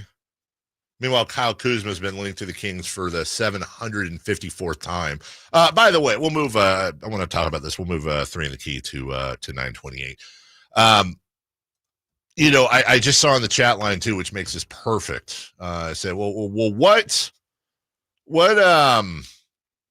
bigs are available for the Sacramento Kings to acquire? And there are some that say that there aren't really any realistic bigs for the Kings to acquire. Now, when I say realistic, meaning, trades that they would make that the other team would also listen to that make sense. There is a name out there that has been mentioned before, and I would just like to put it on everybody's lips again, that I think would be close to the perfect acquisition, for as perfect as possible. It's there. I think it's gettable. If you believe sources, which sources can be sourcey, the Utah Jazz are asking for at least 1 first-round pick for John Collins. Ladies and gentlemen, I brought up Julius Randle's name last year. I got laughed out of the room. I'm going to bring up John Collins' name this year. Because, for example, if you combine Kevin Huerter and Trey Lyles' contracts and you trade them to Utah for John Collins and you throw in a first-round pick with light protections, if you can get that deal done, you do that in a heartbeat. Let me present to you John Collins. He is 27 years old. He is signed for the next 2 years at $26.5 million. John Collins this season in 24 games is shooting 53% from the field, 44% from beyond the arc on 3.5 attempts a game, 88.8% from the line. As a matter of fact, before his last game, he was at the 50, 40, 90 club comfortably. He gives you 8 boards a game, a block a game, a little over a steal a game, and 18 points a game at 6'9", 225. I dare you. I absolutely dare you to find me a better big out there that is more realistically gettable for the Lyles-Huerter combo platter, that would fit better and has better numbers and has a better contract. Not that that's a great contract, but it's 2 years, $26 million. That's not terrible, I say, in this economy. John Collins would be fantastic on the Sacramento Kings. We'll take a break. When we come back, Dan Roberts, editor-in-chief, Front Office Sports, he joins us next. Live and local. With everything 49ers. Intercepted by Fred Warner. Dives from the end zone. Touchdown!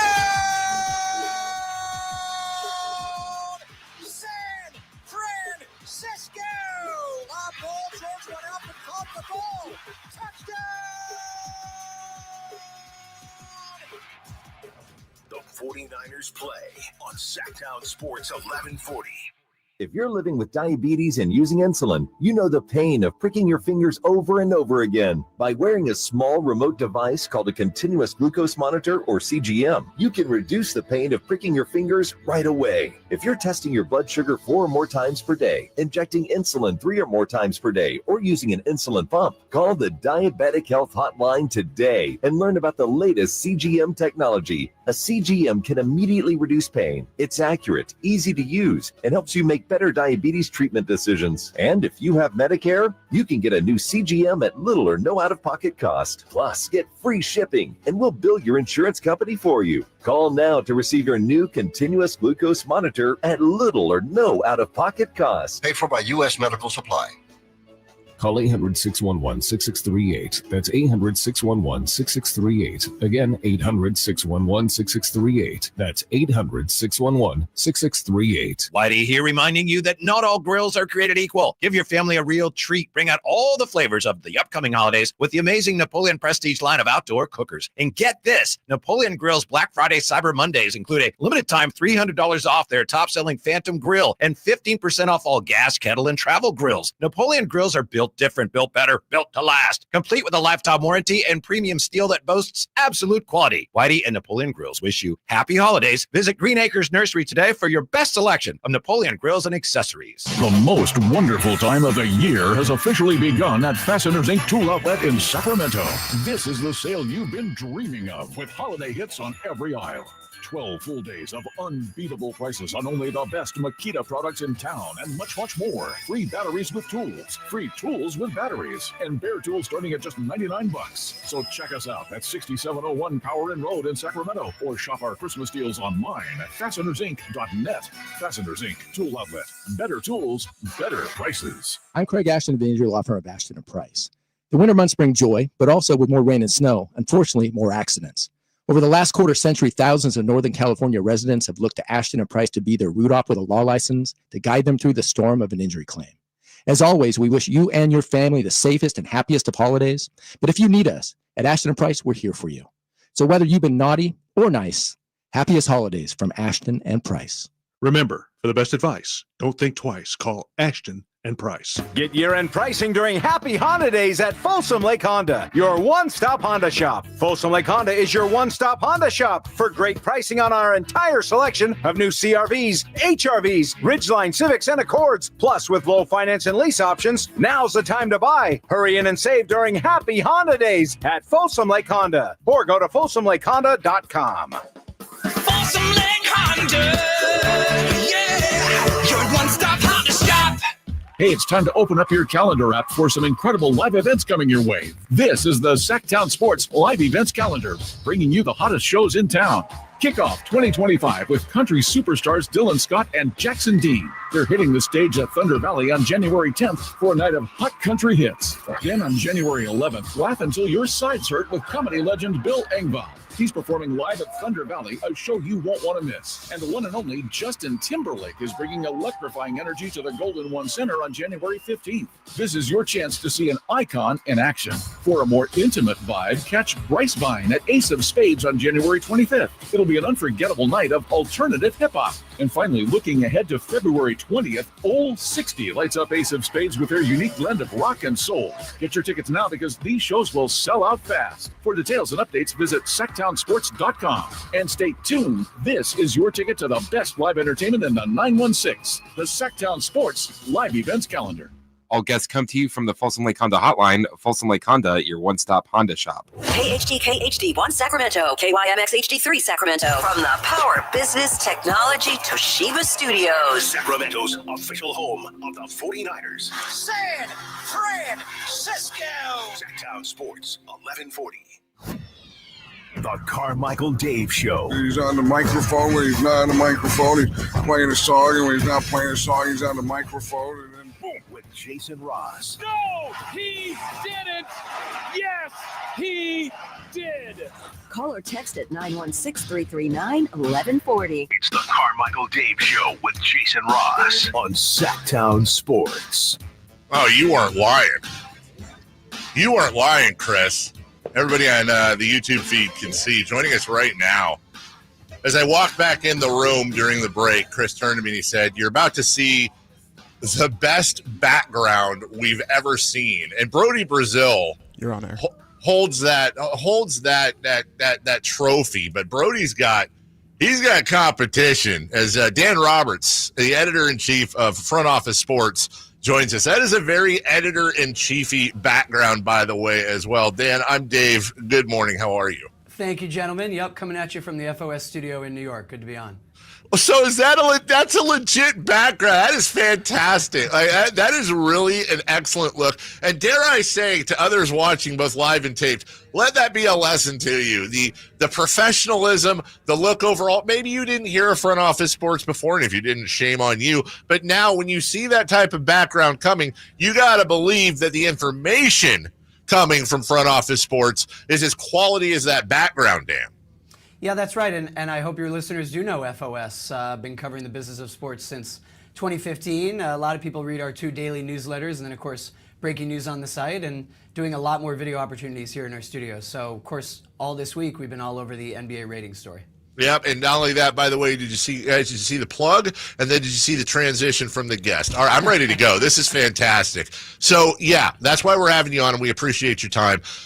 This is a cyclical conversation. You've been in the business long enough. You know that every once in a while it's what's wrong with XYZ sport. Well, I can tell you, I saw the NBA valuations year on year. And for example, the Sacramento Kings here increased by 19% year on year. That's a net increase of around $700 to $800 million. Nobody's the NFL, Dan, but when you look at the TV revenue, the deals that were just signed, when you look at the year-on-year franchise valuations, when you look on the almost certainly $10 billion coming into the owners through expansion over the next 2, 3, 4 years to likely Seattle and Vegas, in your opinion, is this being overblown, or are there legit worry signs for the NBA? Yes and no, as always, right? Yeah. You know, the truth lies somewhere in between. The NBA is doing just fine. Let's get that out of the way, right? And I wrote a column on this a few weeks ago. I think I concluded buy the dip. In other words, to be existentially concerned about the future of the NBA based on ratings right now would be silly and short-sighted. And by the way, even the NFL juggernaut had its own ratings issue 2 years ago. I'm sorry, I should say for 2 years, a few years back. I think it was 2017 and 2018. It was tied up with the Kaepernick protests and the Trump era. It wasn't just political, but NBA ratings did decline about 9% 2 seasons in a row, the NFL, I should say.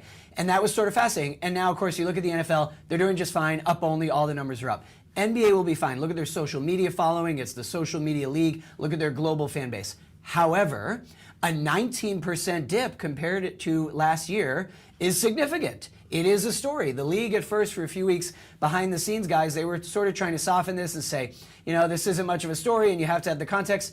It is now a pretty big story, and I would argue that in the last week, I mean, look at the fact that we're talking, it kind of went mainstream, and the average sports fan became aware of this narrative, and we can talk about what the causes might be. So, you know, is the NBA in trouble? No. Was the new broadcast deal for $77 billion, did those companies overpay?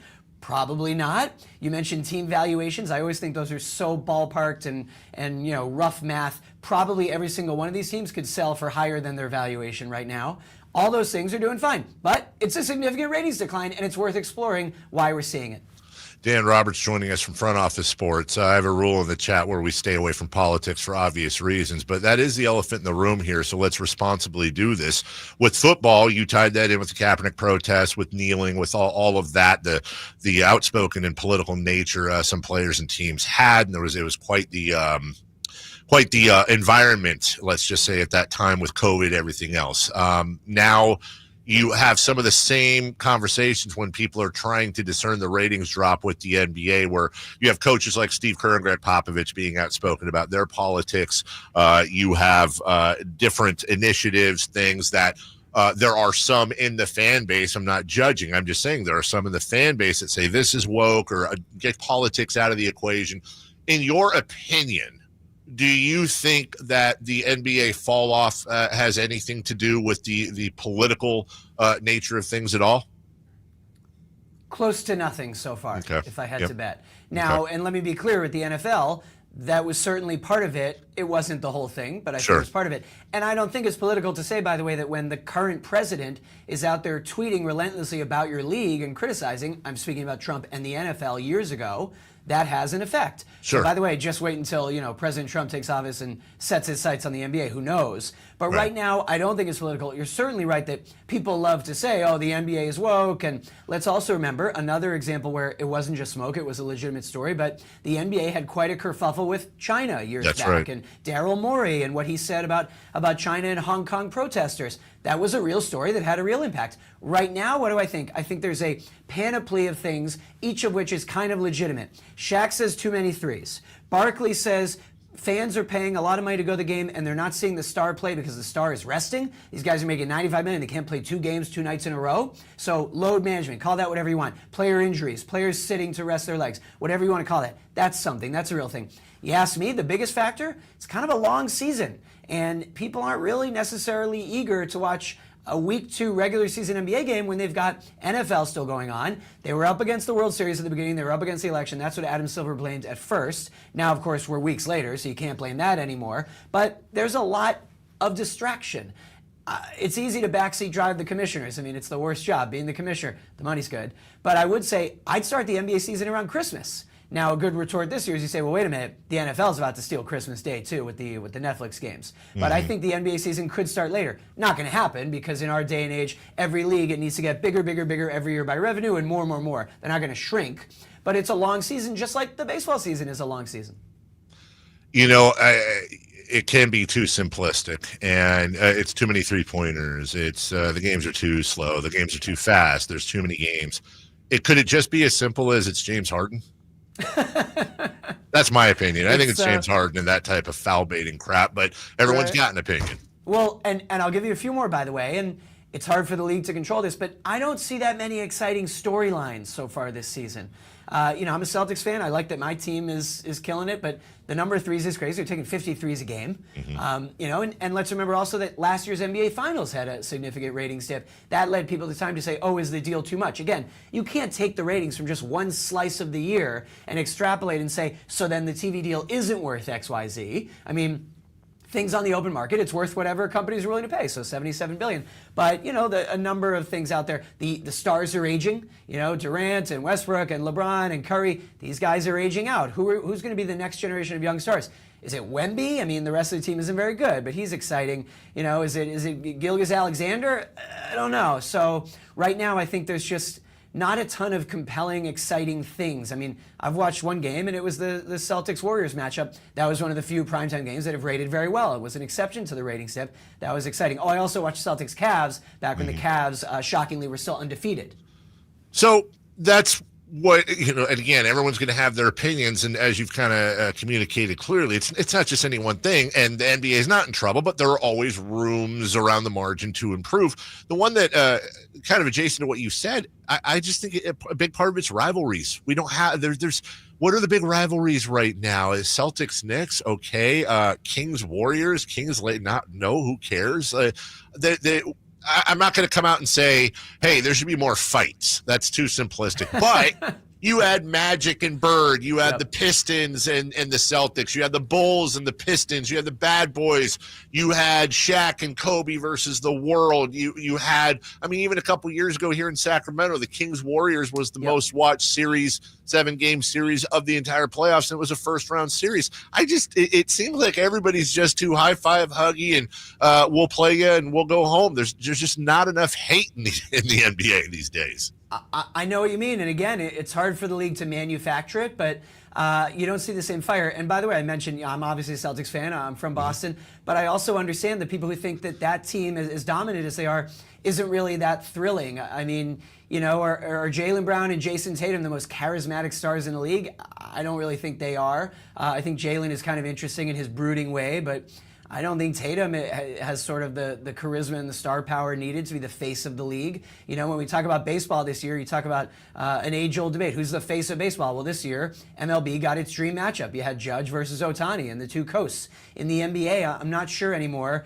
The most exciting thing to happen this season, LeBron and Bronny were going to play together. So it happened. They were on the court 5 minutes. Bronny's back where he belongs in the G League. There's not that many exciting, thrilling storylines and rivalries. I think I agree with you. But again, those things are tough to have happen organically. And I also think, as you alluded to, there's just no stakes this early in the season. I mean, the NBA Cup is an obvious gambit to try to bring viewers in. It's year 2 of the Cup. Ratings for the Cup were down 10% versus last year's Cup. In year 2, you'd want to see that number go up. But it's so early in the season, and there's no stakes. Lakers won the Cup last year. It meant nothing for the playoffs.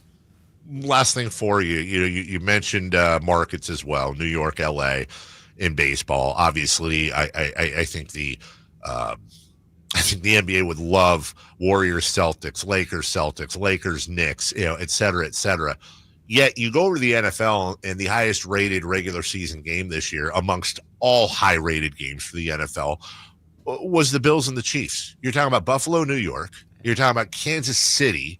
And you look at some of these other Green Bay, for example. The NFL seems like it's almost market proof. I'm not saying Rams, Giants wouldn't turn numbers, but the NFL has done such a better job as opposed to the other leagues at market proofing themselves. Could the NBA, is there a way for the NBA to learn something from that, or is it an apples and oranges thing?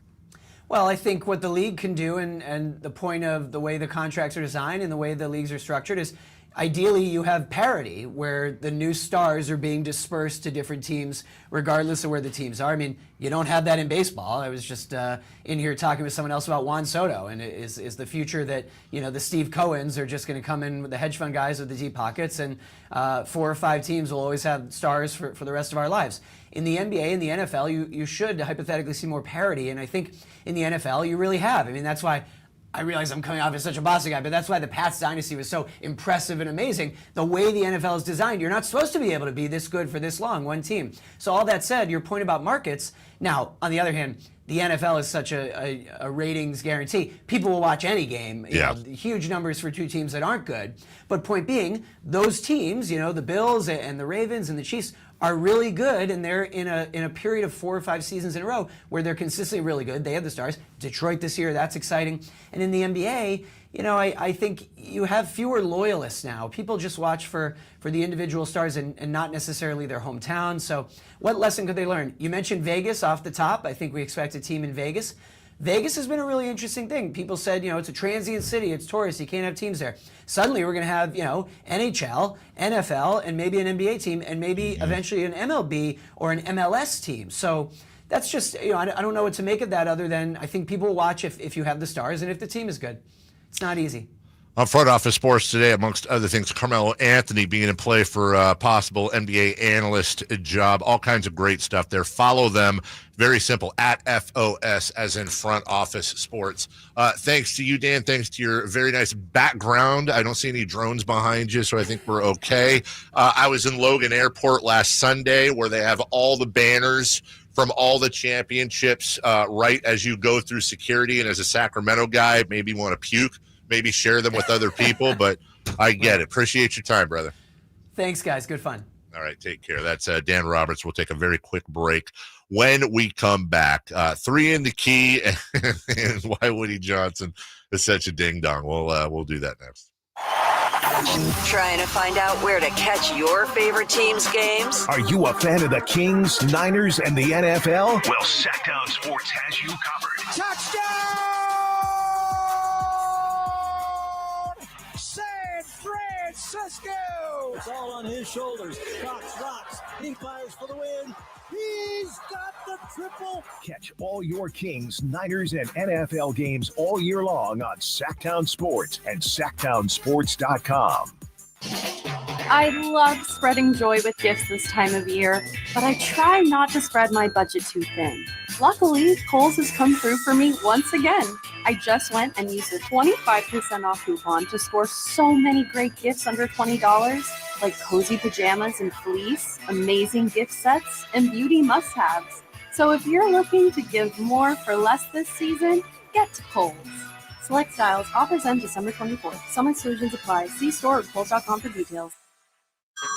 Hey everyone, it's Ted from Consumer Cellular, the guy in the orange sweater, and this is your wake-up call. If you're paying too much for wireless service, you don't have to keep having that nightmare. Consumer Cellular has the same fast, reliable coverage as the leading carriers for less. And for a limited time, new customers receive their second month free when they sign up and use promo code SECONDFREE by January 26th. So why keep spending more than you have to? Seriously, wake up and call 1-888-FREEDOM or visit consumercellular.com. Taxes, fees, and other third-party charges will apply. See website for additional details.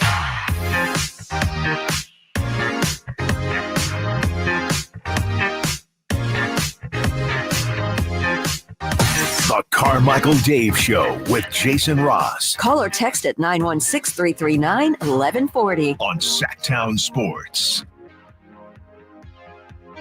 Our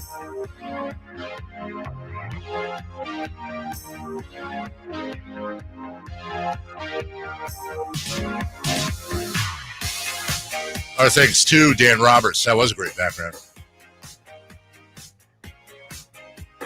I was in an email chain with him and some producers, and I was kind of thinking, like, what are the producers on here for? And then, like, because he's doing it from a studio. Yeah, they actually had a real studio. I don't know if I like it when guests come on, have better backgrounds. It looks like we were on his show. Right. Yeah, exactly. Somebody said it was like watching a TV news show. Thanks for that. I always love it when we have, we mix it up with that. We have basically our regular guests, right? We have, the Barrows and Amicks and Salisbury's and Papas and Kelly's and all that. We bring somebody on like that to talk about something that's fairly topical for 10 minutes. And half the chat's like, who is this guy? What is this segment about? What are you doing? It's very not interesting. Where are the drones in the background?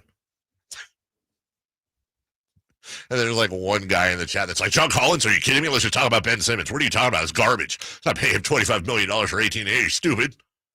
John Collins. What a trash ball. John Collins. Well, who's your answer, dude?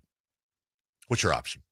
18-8 on 50, 40, 90 with a block a game at the 4 when we have nothing in depth in the front. Excuse me for that. And to me, that's where I really get frustrated with a certain segment of fans. Not all, not most. There is a certain segment of fans that are like, we need help. This team doesn't have enough. We got to have help, man. Well, what about this guy? No. Well, what about that guy? Like with Randall last year. Well, what about him? He's been an all-star 4 the last 5. No. Or they do bring someone up. And it's like, all right, well, that's going to cost us Keegan. No. You can't get rid of him. Yeah, the solution there is, well, let's get give me a really good power forward. Just top of your head. Really good somebody who can play the 4. Anthony Davis. Anthony Davis would be perfect. Lyles, Herter, McLaughlin, and 3 seconds. Who says no? Well, you're probably going to have to throw in Keegan Murray. No, he's untouchable. No, he's not. Okay, well, Fox and Sabonis are. No, they're not. Newsflash. I have to say this every 2 months. The Sacramento Kings do not have an untouchable player on their team. There is literally, I'm channeling George Karl, there is not an untouchable player. Not Fox, not Sabonis, not Monk, not DeRozan. And if they are untouchable, it's because of cap reasons or salary rules. And even then, they find something. There's something. Everyone's like, oh, that's an untradeable contract. Something happens. I would say there's maybe 3 to 4 untouchable players in the NBA. Yeah. I've always said, here's a real easy exercise. Here's a real easy exercise to see if your player is untouchable. If A, there's anyone in the NBA you would trade that player for straight across, then B, that person's not untouchable. It's Fox for Wembanyama. Yeah, done. Not untouchable. Not untouchable. I mean, honestly, there might be 2 players in the NBA that are untouchable, and that's definitely Wembanyama, maybe Jokic. That's it. Don't tell me Giannis. You tell me if Oklahoma City called up, offered Shai Gilgeous-Alexander and 7 first-round draft picks. Come on, guys. No, he's untouchable.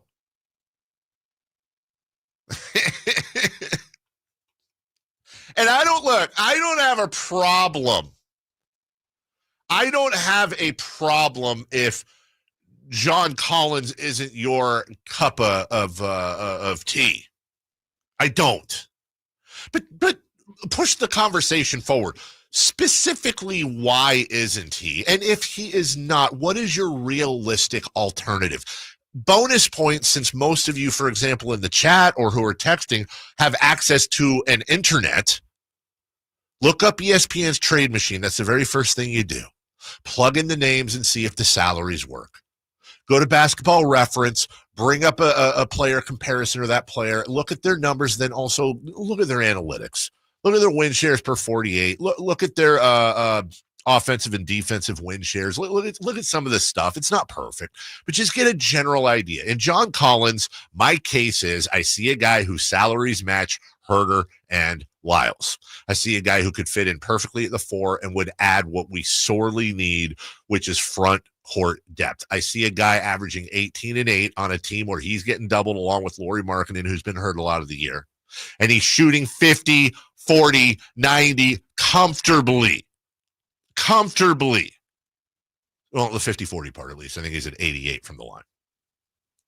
You don't want to plug that into this team for a net loss, no disrespect, of Lyles and Herter. The guy you guys bitch about the most on this team, and Kevin Herter, and Trey Lyles, God bless him, and a pick. Oh, that's all I'm saying, guys. That's all I'm saying. We're all friends here. He doesn't average a block a game. I'm sorry, 0.8 blocks a game. My bad. And what, 1.2 steals a game? My bad. Well, throw it out then. He also doesn't average 8 rebounds a game. He averages 8.1. Sucker. We need help. What about this guy? No. Well, you might have to give up more than Trey Lyles for Giannis. No. Woody Johnson has one of the greatest names in sports history. It does sound made up, but that's actually his name, and he knows what he's doing. Woody Johnson could have been Woodrow Johnson. He could have gone by his middle name, whatever. He decided to go by. You can't do anything about the last name Johnson, but you certainly could do something about Woody Johnson. It's like Dick Trickle. He knew what he was doing. He could have been Rick, Rich, Richie, Richard. He went with Dick Trickle. He knew what he was doing. But Woody Johnson, dude, according to, I think it says Diana Rossini and friends with the Athletic, there was a deal apparently lined up in the offseason where the Jets were going to trade for Jerry Jeudy, who's been having a fine year. And according to the Athletic, Zach Rosenblatt, Diana Rossini, and our very own Michael Silver, an off-season trade between the Jets and Broncos for Jerry Jeudy was vetoed by Johnson because he felt the wide receiver's Madden rating wasn't high enough. The influence of Madden ratings. I hadn't read this.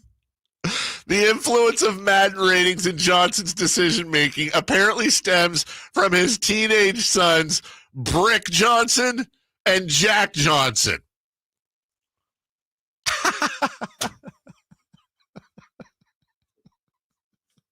Here's the really bad thing is, like, when you see players complaining about their Madden rating, I always think, like, dude, that's stupid. Like, why do you even care about that? And then to find out, like, oh, it's an actual thing that can cost your team a trade with or a the position. Jets, Brick and Jack Johnson. Now I need to know all his kids' names. Is there a long? Come on, dude. Brick Johnson. That is definitely an adult film name. Brick Johnson. Brick Johnson, FBI. I need to know what your Madden rating is. And the sad thing is that at this rate, if you're a Jets fan, you know, I talk about fan unions and the need for them. At this point, at some point, Brick Johnson's your general manager when Woody kicks the bucket or it goes to be an ambassador again. You're making decisions. Imagine being the GM. Hey, I think we got this Jerry Jeudy trade lined up. It's a pretty good trade. It's going to help us. Imagine having Jerry Jeudy across from the rest of that core. Garrett Wilson. Oh, my goodness. Breece Hall. We had Jerry Jeudy in the mix. We got it all lined up. Just need a quick sign-off. My daughter Flaccid said his Madden rating isn't enough. Gonna have to say no on that. Mr. Johnson, are you sure? Yeah. Yeah, Brick and Jack say no. because of his Madden rating. I'll see if I can push back on him. Somebody check how many TikTok followers he has. Maybe I'll change my mind. And this dude is in charge of your franchise. Okay, so Brick Johnson. Brick is a nickname. I'm sure it is. Please tell me it's Brickashaw. No. Oh. What do you think his name is? His birth name? Brian? Nope. Is it something that would have Bradley? Nope. What? Robert Wood Johnson V. Oh, okay. Robert.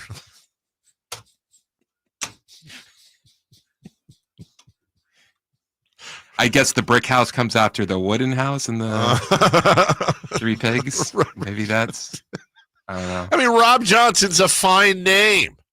Robbie Johnson, Robert Johnson. Wait, wasn't Robert Johnson the president of BET who bought the Hornets, I think? Either way, great name. Brick Johnson. I mean, we have a Deuce Gruden and a Deuce Tatum. Deuce Johnson would be great. Madden ratings, guys. That's where we're at. And the sad thing is that in the perfect world of fan unions like we talked about, you'd actually, because at this point you really just have to blame Jets fans. They're knowingly doing this. They're voluntarily paying thousands of dollars a year to see this, to participate in this, and to put it in Woody Johnson's pocket while he listens to Brick Johnson in his Madden ratings Bible. And in a perfect world, you have a fan union where you have protests outside, signs up, Johnson out, fire Johnson, also an affliction. You have protests. You have fans going after sponsors. You make it an embarrassment. You get Woody Johnson out of there. Anybody think the Jets are going to do anything under Woody Johnson? Cowboy fans, you confident in Jerry Jones? Raider fans, Mark Davis? There's plenty of people on that list, man. And we just, no other business in the world. Imagine going into a restaurant and everything's overpriced and they keep going up every year and the food stinks. And the guy who owns the thing thinks that putting sauerkraut and mashed potatoes and putting it on an ice cream cone is a dish that the people want. You can't get seated. Your plates are dirty. There's marks on the forks, and you just keep going back because you've gone to that restaurant since you were a kid and went with your grandpa. Imagine how that would apply to any other business. And yet, time and time and time again, when it comes to those teams, no matter how bad they suck, they keep the same energy year after year after year after year. Same energy. They should take that money and invest in a $49 tune-up from our friends at American Energy right now. Because it's cold outside, baby. And American Energy wants to help you stay warm, make sure your system's operating safely. Now's the time to take advantage of the $49 tune-up inspection, regularly $119. That's a full safety and a full duct inspection. And if your system's over 10 years old, and you know it probably is, cut it open and count the rings. The tune-up's on them. American Energy, for free. If it's free, it's me. Give them a call right now, 916-520-9990. That's 916-520. 99.90. Don't be that guy or girl that your system goes on the fritz like on Christmas or it's super cold outside, or even worse in the summer when it's 106. Check your systems. You need a repair? No problem. $50 off your first repair. Courtesy of American Energy. You need a new furnace? No problem. Half off the price of a new unit. Courtesy of American Energy. Somebody tells me Robert Johnson sold his soul at the crossroads of the devil. Yes, passed away at 27. Does Woody Johnson have any kids named Harold? That's a great point. Go to theaeway.com to get yourself your inspection. And tell him your buddy Carmichael Dave sent you. We'll take a break when we come back. What to watch? 3 in the key. And so much more as we clean up the show. I got some stats for you as well. We'll do it next. Tonight, Kings and Lakers. Game night with Scott Marsh and the high flyer Henry Turner starts at 5:30. Tip-off at 7. Your exclusive home for the Sacramento Kings is Sacktown Sports 1140. You know, when it's all on the line, you need a big-time closer, and that's especially true when it comes to your garage door. And that's why I recommend National Garage Door, 638-4554. Whitey Gleason here for National Garage Door. Whether you're looking to repair an existing door or get a brand new one installed, you need National Garage Door. Family-owned and operated. They've been around since 1974 because service is their number one priority. National Garage Door are the region's BSE. It's broken spring experts. Styles, prices, and quality of the new doors will amaze you. Our garage door was starting to sound kind of, and that's not good. So Kevin from National Garage Door came out. He said patching up the old one was an option, but we're getting a new garage door. We're pretty happy about that. National Garage Door sells quality Rainer branded garage doors. They offer sales, service, and installation on all residential and commercial doors and operators. If you have garage door needs, old ones coming apart, or you're looking to improve your curb appeal, let National Garage Door come through for you in the clutch and be your closer. 638-4554, National Garage Door. Welcome back to another exciting game day. Grab your rally towels, throw on your jerseys, cheer, shout, and save on your gas. That's right. Sports fans win big on home game days. Score instant savings of 25 cents per gallon on Shell V-Power Nitro Plus Premium Gasoline with the Fuel Rewards program. And that's a victory for you and your tailgate team. Download the app, join the Fuel Rewards program today, and game on.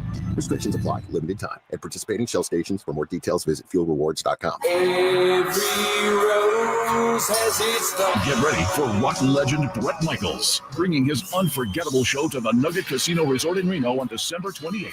Experience all the hits, all the energy with the iconic voice of Bret Michaels. And here's the ultimate rock star bonus, a chance to win a signed guitar from Bret himself, exclusively at the show. Don't miss your chance to rock out and create memories that will last a lifetime. Tickets on sale now at Ticketmaster.com. December 28th, Bret Michaels at the Nugget Reno, where rock and roll dreams come true. The most wonderful time of the year has officially begun at Fasteners Inc. Tool Outlet in Sacramento. This is the sale you've been dreaming of, with holiday hits on every aisle. 12 full days of unbeatable prices on only the best Makita products in town, and much, much more. Free batteries with tools, free tools with batteries, and bare tools starting at just $99. So check us out at 6701 Power Inn Road in Sacramento, or shop our Christmas deals online at fastenersinc.net. Fasteners Inc. Tool Outlet. Better tools, better prices.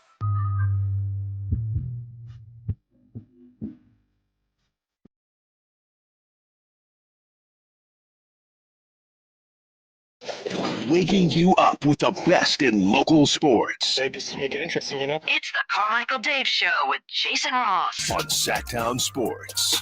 I want to shout out the Stockton Kings. They qualified for the G League Cup for the very first time. And they tip off in just 25 minutes.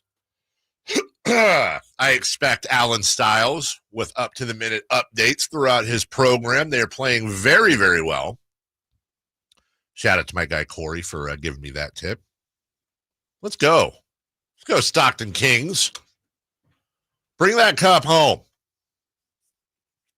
Do you get a parade for a G League Cup? I don't know. But what about maybe like a roundabout? How about a casual drive for a G League Cup?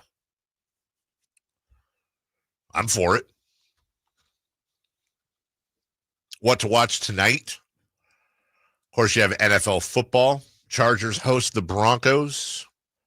Broncos 9-5, Chargers 8-6, coming off a rough loss last week. That's 5:15 on Amazon Prime Video. Hey, can I also say, by the way, that's one thing. There's not a lot I'd want to bring over from Europe, but one thing they do over there. There's two things I wish we'd adopt. Number one, I said it before, when at a red light, it goes red, yellow, green, green, yellow, red. I love the idea of getting a yellow before the green, so without looking at the other lights, you know when it's your turn in advance. But the other thing they do that I think is kind of smart is they do military time, like full on over there. Like not just military people, but like, you and me. So, like, tonight's, it would take a little bit of adjustment because I have to do the math in my head, like Channel 10 and Channel 13 I did forever. But, like, tonight's game starts at 1900. Kings host the Lakers right here on Sacktown Sports. What I like about that is obviously we know it's 7 at night. But the thing about military time is, like, you don't have to say AM or PM, right? Listen up, MC. I'm educating you. You don't have to say AM or PM when you use military time. So instead, hey, what's going on today at 10? What, you mean in 20 minutes? Or you mean tonight? But if I say, hey, what's going on today at 2200? You know what I'm talking about. The problem I have with them is when you talk about time with them, it's like, oh, what time is it? It's like quarter half bottom, and it's like, what are you talking about? 100%. 9:30. Wait, what? It's 9:30. Do you mean it's 8:30, or do you mean it's 9:30? Half of the 9 o'clock hour, or half until the yeah. No, yeah. I'm with you, dude. Quarter till. I know that. So what? It's a great point. That is a great point. And then what do you say when you say 9:30? Wouldn't you say 21 if it's PM? They're so interchangeable that people don't think about. Like in England, they use miles too, and they do. Like, it's confusing. They use miles, but they drive on the left side of the road, and they drive their cars on the right side of the car. Do you have any idea how many times I've gotten into an Uber and almost sat on the driver? That is a true story. What are you guys thinking? They drive normal in Germany, Italy, Austria. What the hell, England? Can you imagine that changeover? Like, I'm sure this has happened before, but if a country is like, okay, from here on out, we're flipping it. Like, how bad is that going to be the first few years? Probably the first generation. Also, is it illegal over here? Because I wanted to do this at one point. I thought it might be fun, though inconvenient at drive-thrus. Can I drive a car if I import it and drive on the right side of the car? Yes. Yeah? Yeah, I've seen it before. Really? Uh-huh. Were you hey, wait a minute. Wasn't Rodney Dangerfield's car in Caddyshack on the right side of the car? Or the driver's seat? Yeah, I think that'd be kind of funny. Especially if it was a convertible. Driving around on the right side. It would be weird when you're like at a stoplight and then the driver is right in your face. Yeah. Yeah, or they've got to throw your McDonald's at you. Or like try getting in the gates here every day. That would suck. You know what you'd have to do? You'd have to have one of them grabbers. So you like hit the pin, the pin at the bank teller, or you just go in backwards. Do we want to do 3 in the key here, or do we want to skip through? Let's do it very quickly. All right, 3 in the key right now. Chris Law, take it away. Okay, we've got a lot of questionable Kings tonight. We've got Sabonis, we've got Keegan, we've got Herter, all questionable tonight. So that might mean some bench players are going to step in. My question is, what are the bench points going to be tonight? You know what? I think it'll be. I'm gonna go with 26. I'm gonna go a little above the average for that very reason. I think we're gonna get very benchy tonight. I am going to say 18. Okay, all right. Big thing from the last time the Kings and Lakers played was LeBron James's fourth quarter points. He had 16 fourth quarter points. Yeah. How many for him tonight? Assuming he plays, obviously. You know what? I don't think so. I'm going to say 8 points. 8 in the fourth. I'm going to say 4. Okay. Yep. I think they're going to just shut him down. I am with you. All right. And finally, something weird, something strange, something unusual about tonight's game. I'm going to say 4 steals for Keon Ellis. 4 or more steals for Keon Ellis. 4 plus. I'm going to say the Kings are going to have a buzzer beater win that is going to be louder than Bogdanovich. No, okay. I'll tell you something right now. If that happens, take Monday off, dude. Okay. Okay. Deal. When we come back, celebrity birthdays, crosstalk with Alan Styles. We'll do it all right after this. You never know what you might hear when listening to a Sacramento Kings game. Out of Keegan, going for another triple. Man, is he feeling it. Keegan, can he do it? Yes, there's number 11, Keegan Murray. Keegan steps back, He just knocked down his 12th three-pointer, a Kings franchise record. He's got 45 points. Never miss a moment of Sacramento Kings basketball with Sacktown Sports and the Sacktown Sports app. Febreze. So my home is also my office. And before I can focus, every room's gotta be clean. That means tidying up and spraying my Febreze Air Mist. Ooh, that's fresh. Febreze Air Mist scents are all high quality. They fight any weird funk, and they give my air an instant boost of freshness. So not only does my home smell good, I feel good too. After I Febreze, it's time to start my day. Breathe happy, Febreze, la la la la la. What was that? That is business phone bliss with the Ooma Cloud Phone System. It handles all our voice, video, and messaging needs. You sound very calm. I am. Ooma has everything I need to handle the busy holiday season, like virtual receptionist, call routing, and video conferencing. And it starts at just $19.95 per month per user, plus taxes and fees. Ooma. Nice. Find your business comm at ooma.com/radio. Thunder, feel the thunder. It ignites something inside of you. Lightning and the thunder. Sets alight an elevated state of being. Days are pure exhilaration. And the nights, they're simply electric. See it, hear it, feel it. Thunder, feel the thunder.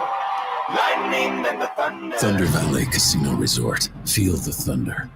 Ready for winter? Forecasters are already predicting record sick days. Don't become a healthcare statistic. Fight sickness with fitness. Create a daily workout and stick to it. Let the Good Feet store help you meet your workout goals. With Good Feet Arch Supports, the pain in your feet, knees, hips, and back become history. And Good Feet Arch Supports are HSA and FSA eligible. Visit goodfeet.com for an appointment or just stop in. The Good Feet store in Sacramento, Roseville, Vacaville, and in Reno on South Virginia Street. Coach Doug Christie here for your truck headquarters, Folsom Lake Ford. Shop all your favorite models on sale now, like America's best-selling F-Series. Check out a huge selection of Mavericks, F-150s, and Super Duty trucks, or tech-filled SUVs like Explorers and Expeditions. Plus a huge selection of Broncos and Bronco Sports. All in stock now at Folsom Lake Ford in the Folsom Auto Mall. Right now, buy any new Ford with zero down on approval of credit. Save big with low interest finance rates. And Folsom Lake Ford always pays top dollar for your trade. Hurry to Folsom Lake Ford in the Folsom Auto Mall, a 6-time Triple Crown winner for sales and service excellence. That's why they are my trusted dealer, and they should be yours too. For 35 years and counting, come down and take a test drive today. Tell them Coach Doug Christie sent you, or shop online at FolsomLakeFord.com. Sacramento's premier country music festival, Country in the Park, is coming back May 16th and 17th at Cal Expo with Bailey Zimmerman, Billy Currington, Cole Wetzel, Nate Smith, and more. You'll enjoy food trucks, rock walls, and a mechanical bull, line dancing, and more. Single day GA tickets start at $52 at CITPFest.com. It's Country in the Park, May 16th and 17th with Good Guys Heating and Cooling. Find out more at CITPFest.com. The most wonderful time of the year has officially begun at Fasteners Inc. Tool Outlet in Sacramento. This is the sale you've been dreaming of, with holiday hits on every aisle. 12 full days of unbeatable prices on only the best Makita products in town, and much, much more. Free batteries with tools, free tools with batteries, and bare tools starting at just $99. So check us out at 6701 Power Inn Road in Sacramento, or shop our Christmas deals online at fastenersinc.net. Fasteners Inc. Tool Outlet. Better tools, better prices. It's time for the news of the day. The latest headlines, the biggest stories, hard-hitting analysis. Yeah, this is none of those things. And now, here's Carmichael Dave and Jason Ross. Hey, half right. Carmichael Dave and Alan Stiles. Joining us as Alan plugs in. I'm already ready. Oh, you're here? You were plugging in, baby. No, I was not. Great to see you at the holiday party yesterday. Mm-hmm. Great to be seen. Yes. Bonding. Hanging out. Mm-hmm. Our massive logo all over the TV screens. Yeah. Yeah. Mm-hmm. It's good stuff. Yeah. Took home leftovers. You did? Did you? I was actually wondering about that when I was in the shower this morning, of all places. I went, I left early, but there were a lot of leftovers when it looked like they ordered way too much food and they had beautiful cookies and cupcakes and stuff. So did that happen at the end if you wait around? That's the best part about it. Oh, really? I never do it on my own. I wait for somebody to go up there first. Did anyone take home any of that beef? Oh, yeah, yes. I did. Oh, my goodness. Mm-hmm. I was bigger on the meatballs. The meatballs were fire. The bacon shrimp. Yeah, those were good I didn't try the bacon shrimp. I should have. I had me a few meatballs. What were you going to say, Dave? For a second, why did I think you were kind of veggie? But you're not, are you? I thought maybe you were a vegetarian. No. All right. Well, why is that offensive? Like, you're in good shape. You're healthy. Because it just. Why is that offensive? That's like a compliment. I'll mix in a meatless Monday. Okay. I said it when I was in England. I went to a friend's house and they're vegan, and I had me a fillet that they made for dinner, and my God. And I had to ask if it was real. I did. I could not. I swear to God, I couldn't tell. It was so good. You put enough salt on something. I'm telling you. Well, that was fun yesterday. I came away with some prizes. Yeah. Well, there's a little People know. I can't necessarily say on air, but let's say my prize wasn't prizing like other prizes. Oh, I didn't execute because there were a bunch of bags and you just choose. They said, hey, some of these prizes expire as far as the gift certificates, whatever. Some don't. So I decided to play it safe and took something that wouldn't expire, and I paid for it. Did you? I paid for it. It was something that we all got, but he just got more of. I just got more of, which you could also get more of if you want to. Yes. Shout out. This is the second year in a row I've gotten my name called, and I haven't executed. How long have you been here now? Well, I came last October, so then I rolled up right in time. You were new for the holiday party. Mm-hmm. Nobody got called. Hey, I believe you were still kind of working at your second job at the That's Christmas right. party last That's year. right. That is actually correct. That is factually correct. Without calling anybody out, just a simple look or nod or shake of head. But being that I did leave early, I did not ask anyone. Anyone maybe have a few pops? There was a crew. Yeah, there was a crew that I wanted to be part of the crew. But yeah, very cliquish that crew. Very cliquish. I got invited. Don't get me wrong. Yeah, but I decided you guys won't do it. But I'm tired of Frankie and Brendan doing that stuff, and they need to be more inclusive. It wasn't them. Oh, okay. That's my guess. Those guys. Frankie was the guy who wanted to get all of the work stuff. Yeah, Frankie was ticking me off yesterday. Was he? Why? All he wanted to do was talk about work. Come on, Frank. It's not time to talk about work. All he wanted to do was talk about work. You don't do that at a Christmas party. You don't talk about work. That's a rookie move. He asked me something. Roundtable is going to be tomorrow instead of today. And he said, well, I had to tell you now. What would you want me to do? Hit you up at 8 a.m. tomorrow morning? And Christopher Lott said, yes, that would be better. Maybe a text later tonight. That's fine. Really? I'm eating a meatball, and Frankie's talking to me about Roundtable. You had a meatball? That's right. A meatball in one hand, a taco in the other. Unbelievable. Yeah, I missed the taco bar completely. I didn't even know it was there. Very good. Son of a... Celebrity Birthdays brought to you by Crumble Cookies. By the way, Crumble Cookies were in attendance last night. Came away with a couple of those in my bag. Thank you very much. Nothing says family and friends more than Crumble Cookies. Can I say real quick? One of the big wigs, right? Alan, I'm glad that you like to eat.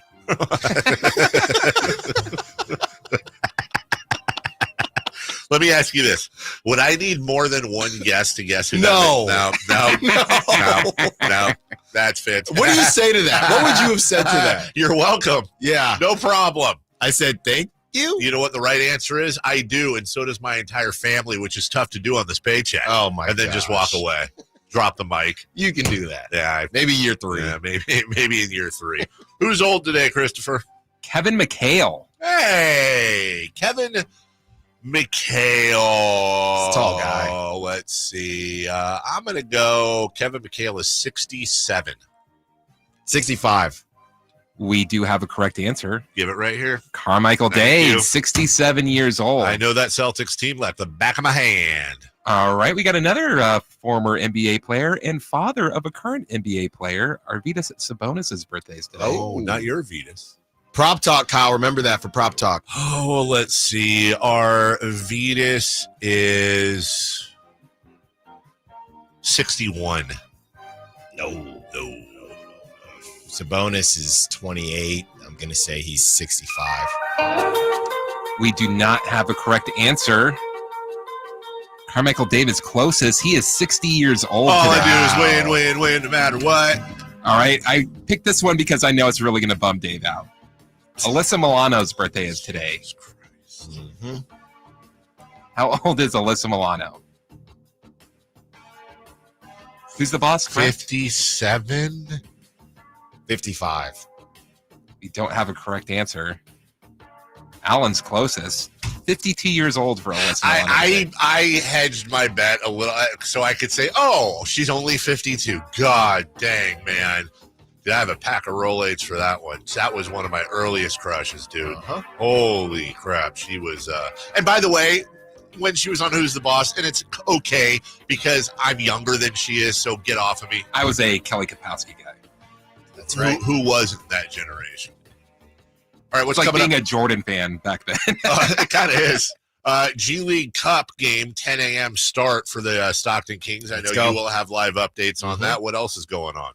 Obviously, it's Lakers. It's Lakers, Kings. Kings are going to see a lot of the Lakers, but who will be playing for the Sacramento Kings? We'll have those updates. And Mike Brown calling out De'Aaron Fox again. Whose side are you on? Is there a side to be on? All coming up. Alan Styles Show. What can Brown do for you? The Styles, Alan Styles program he loves to eat. Coming up next.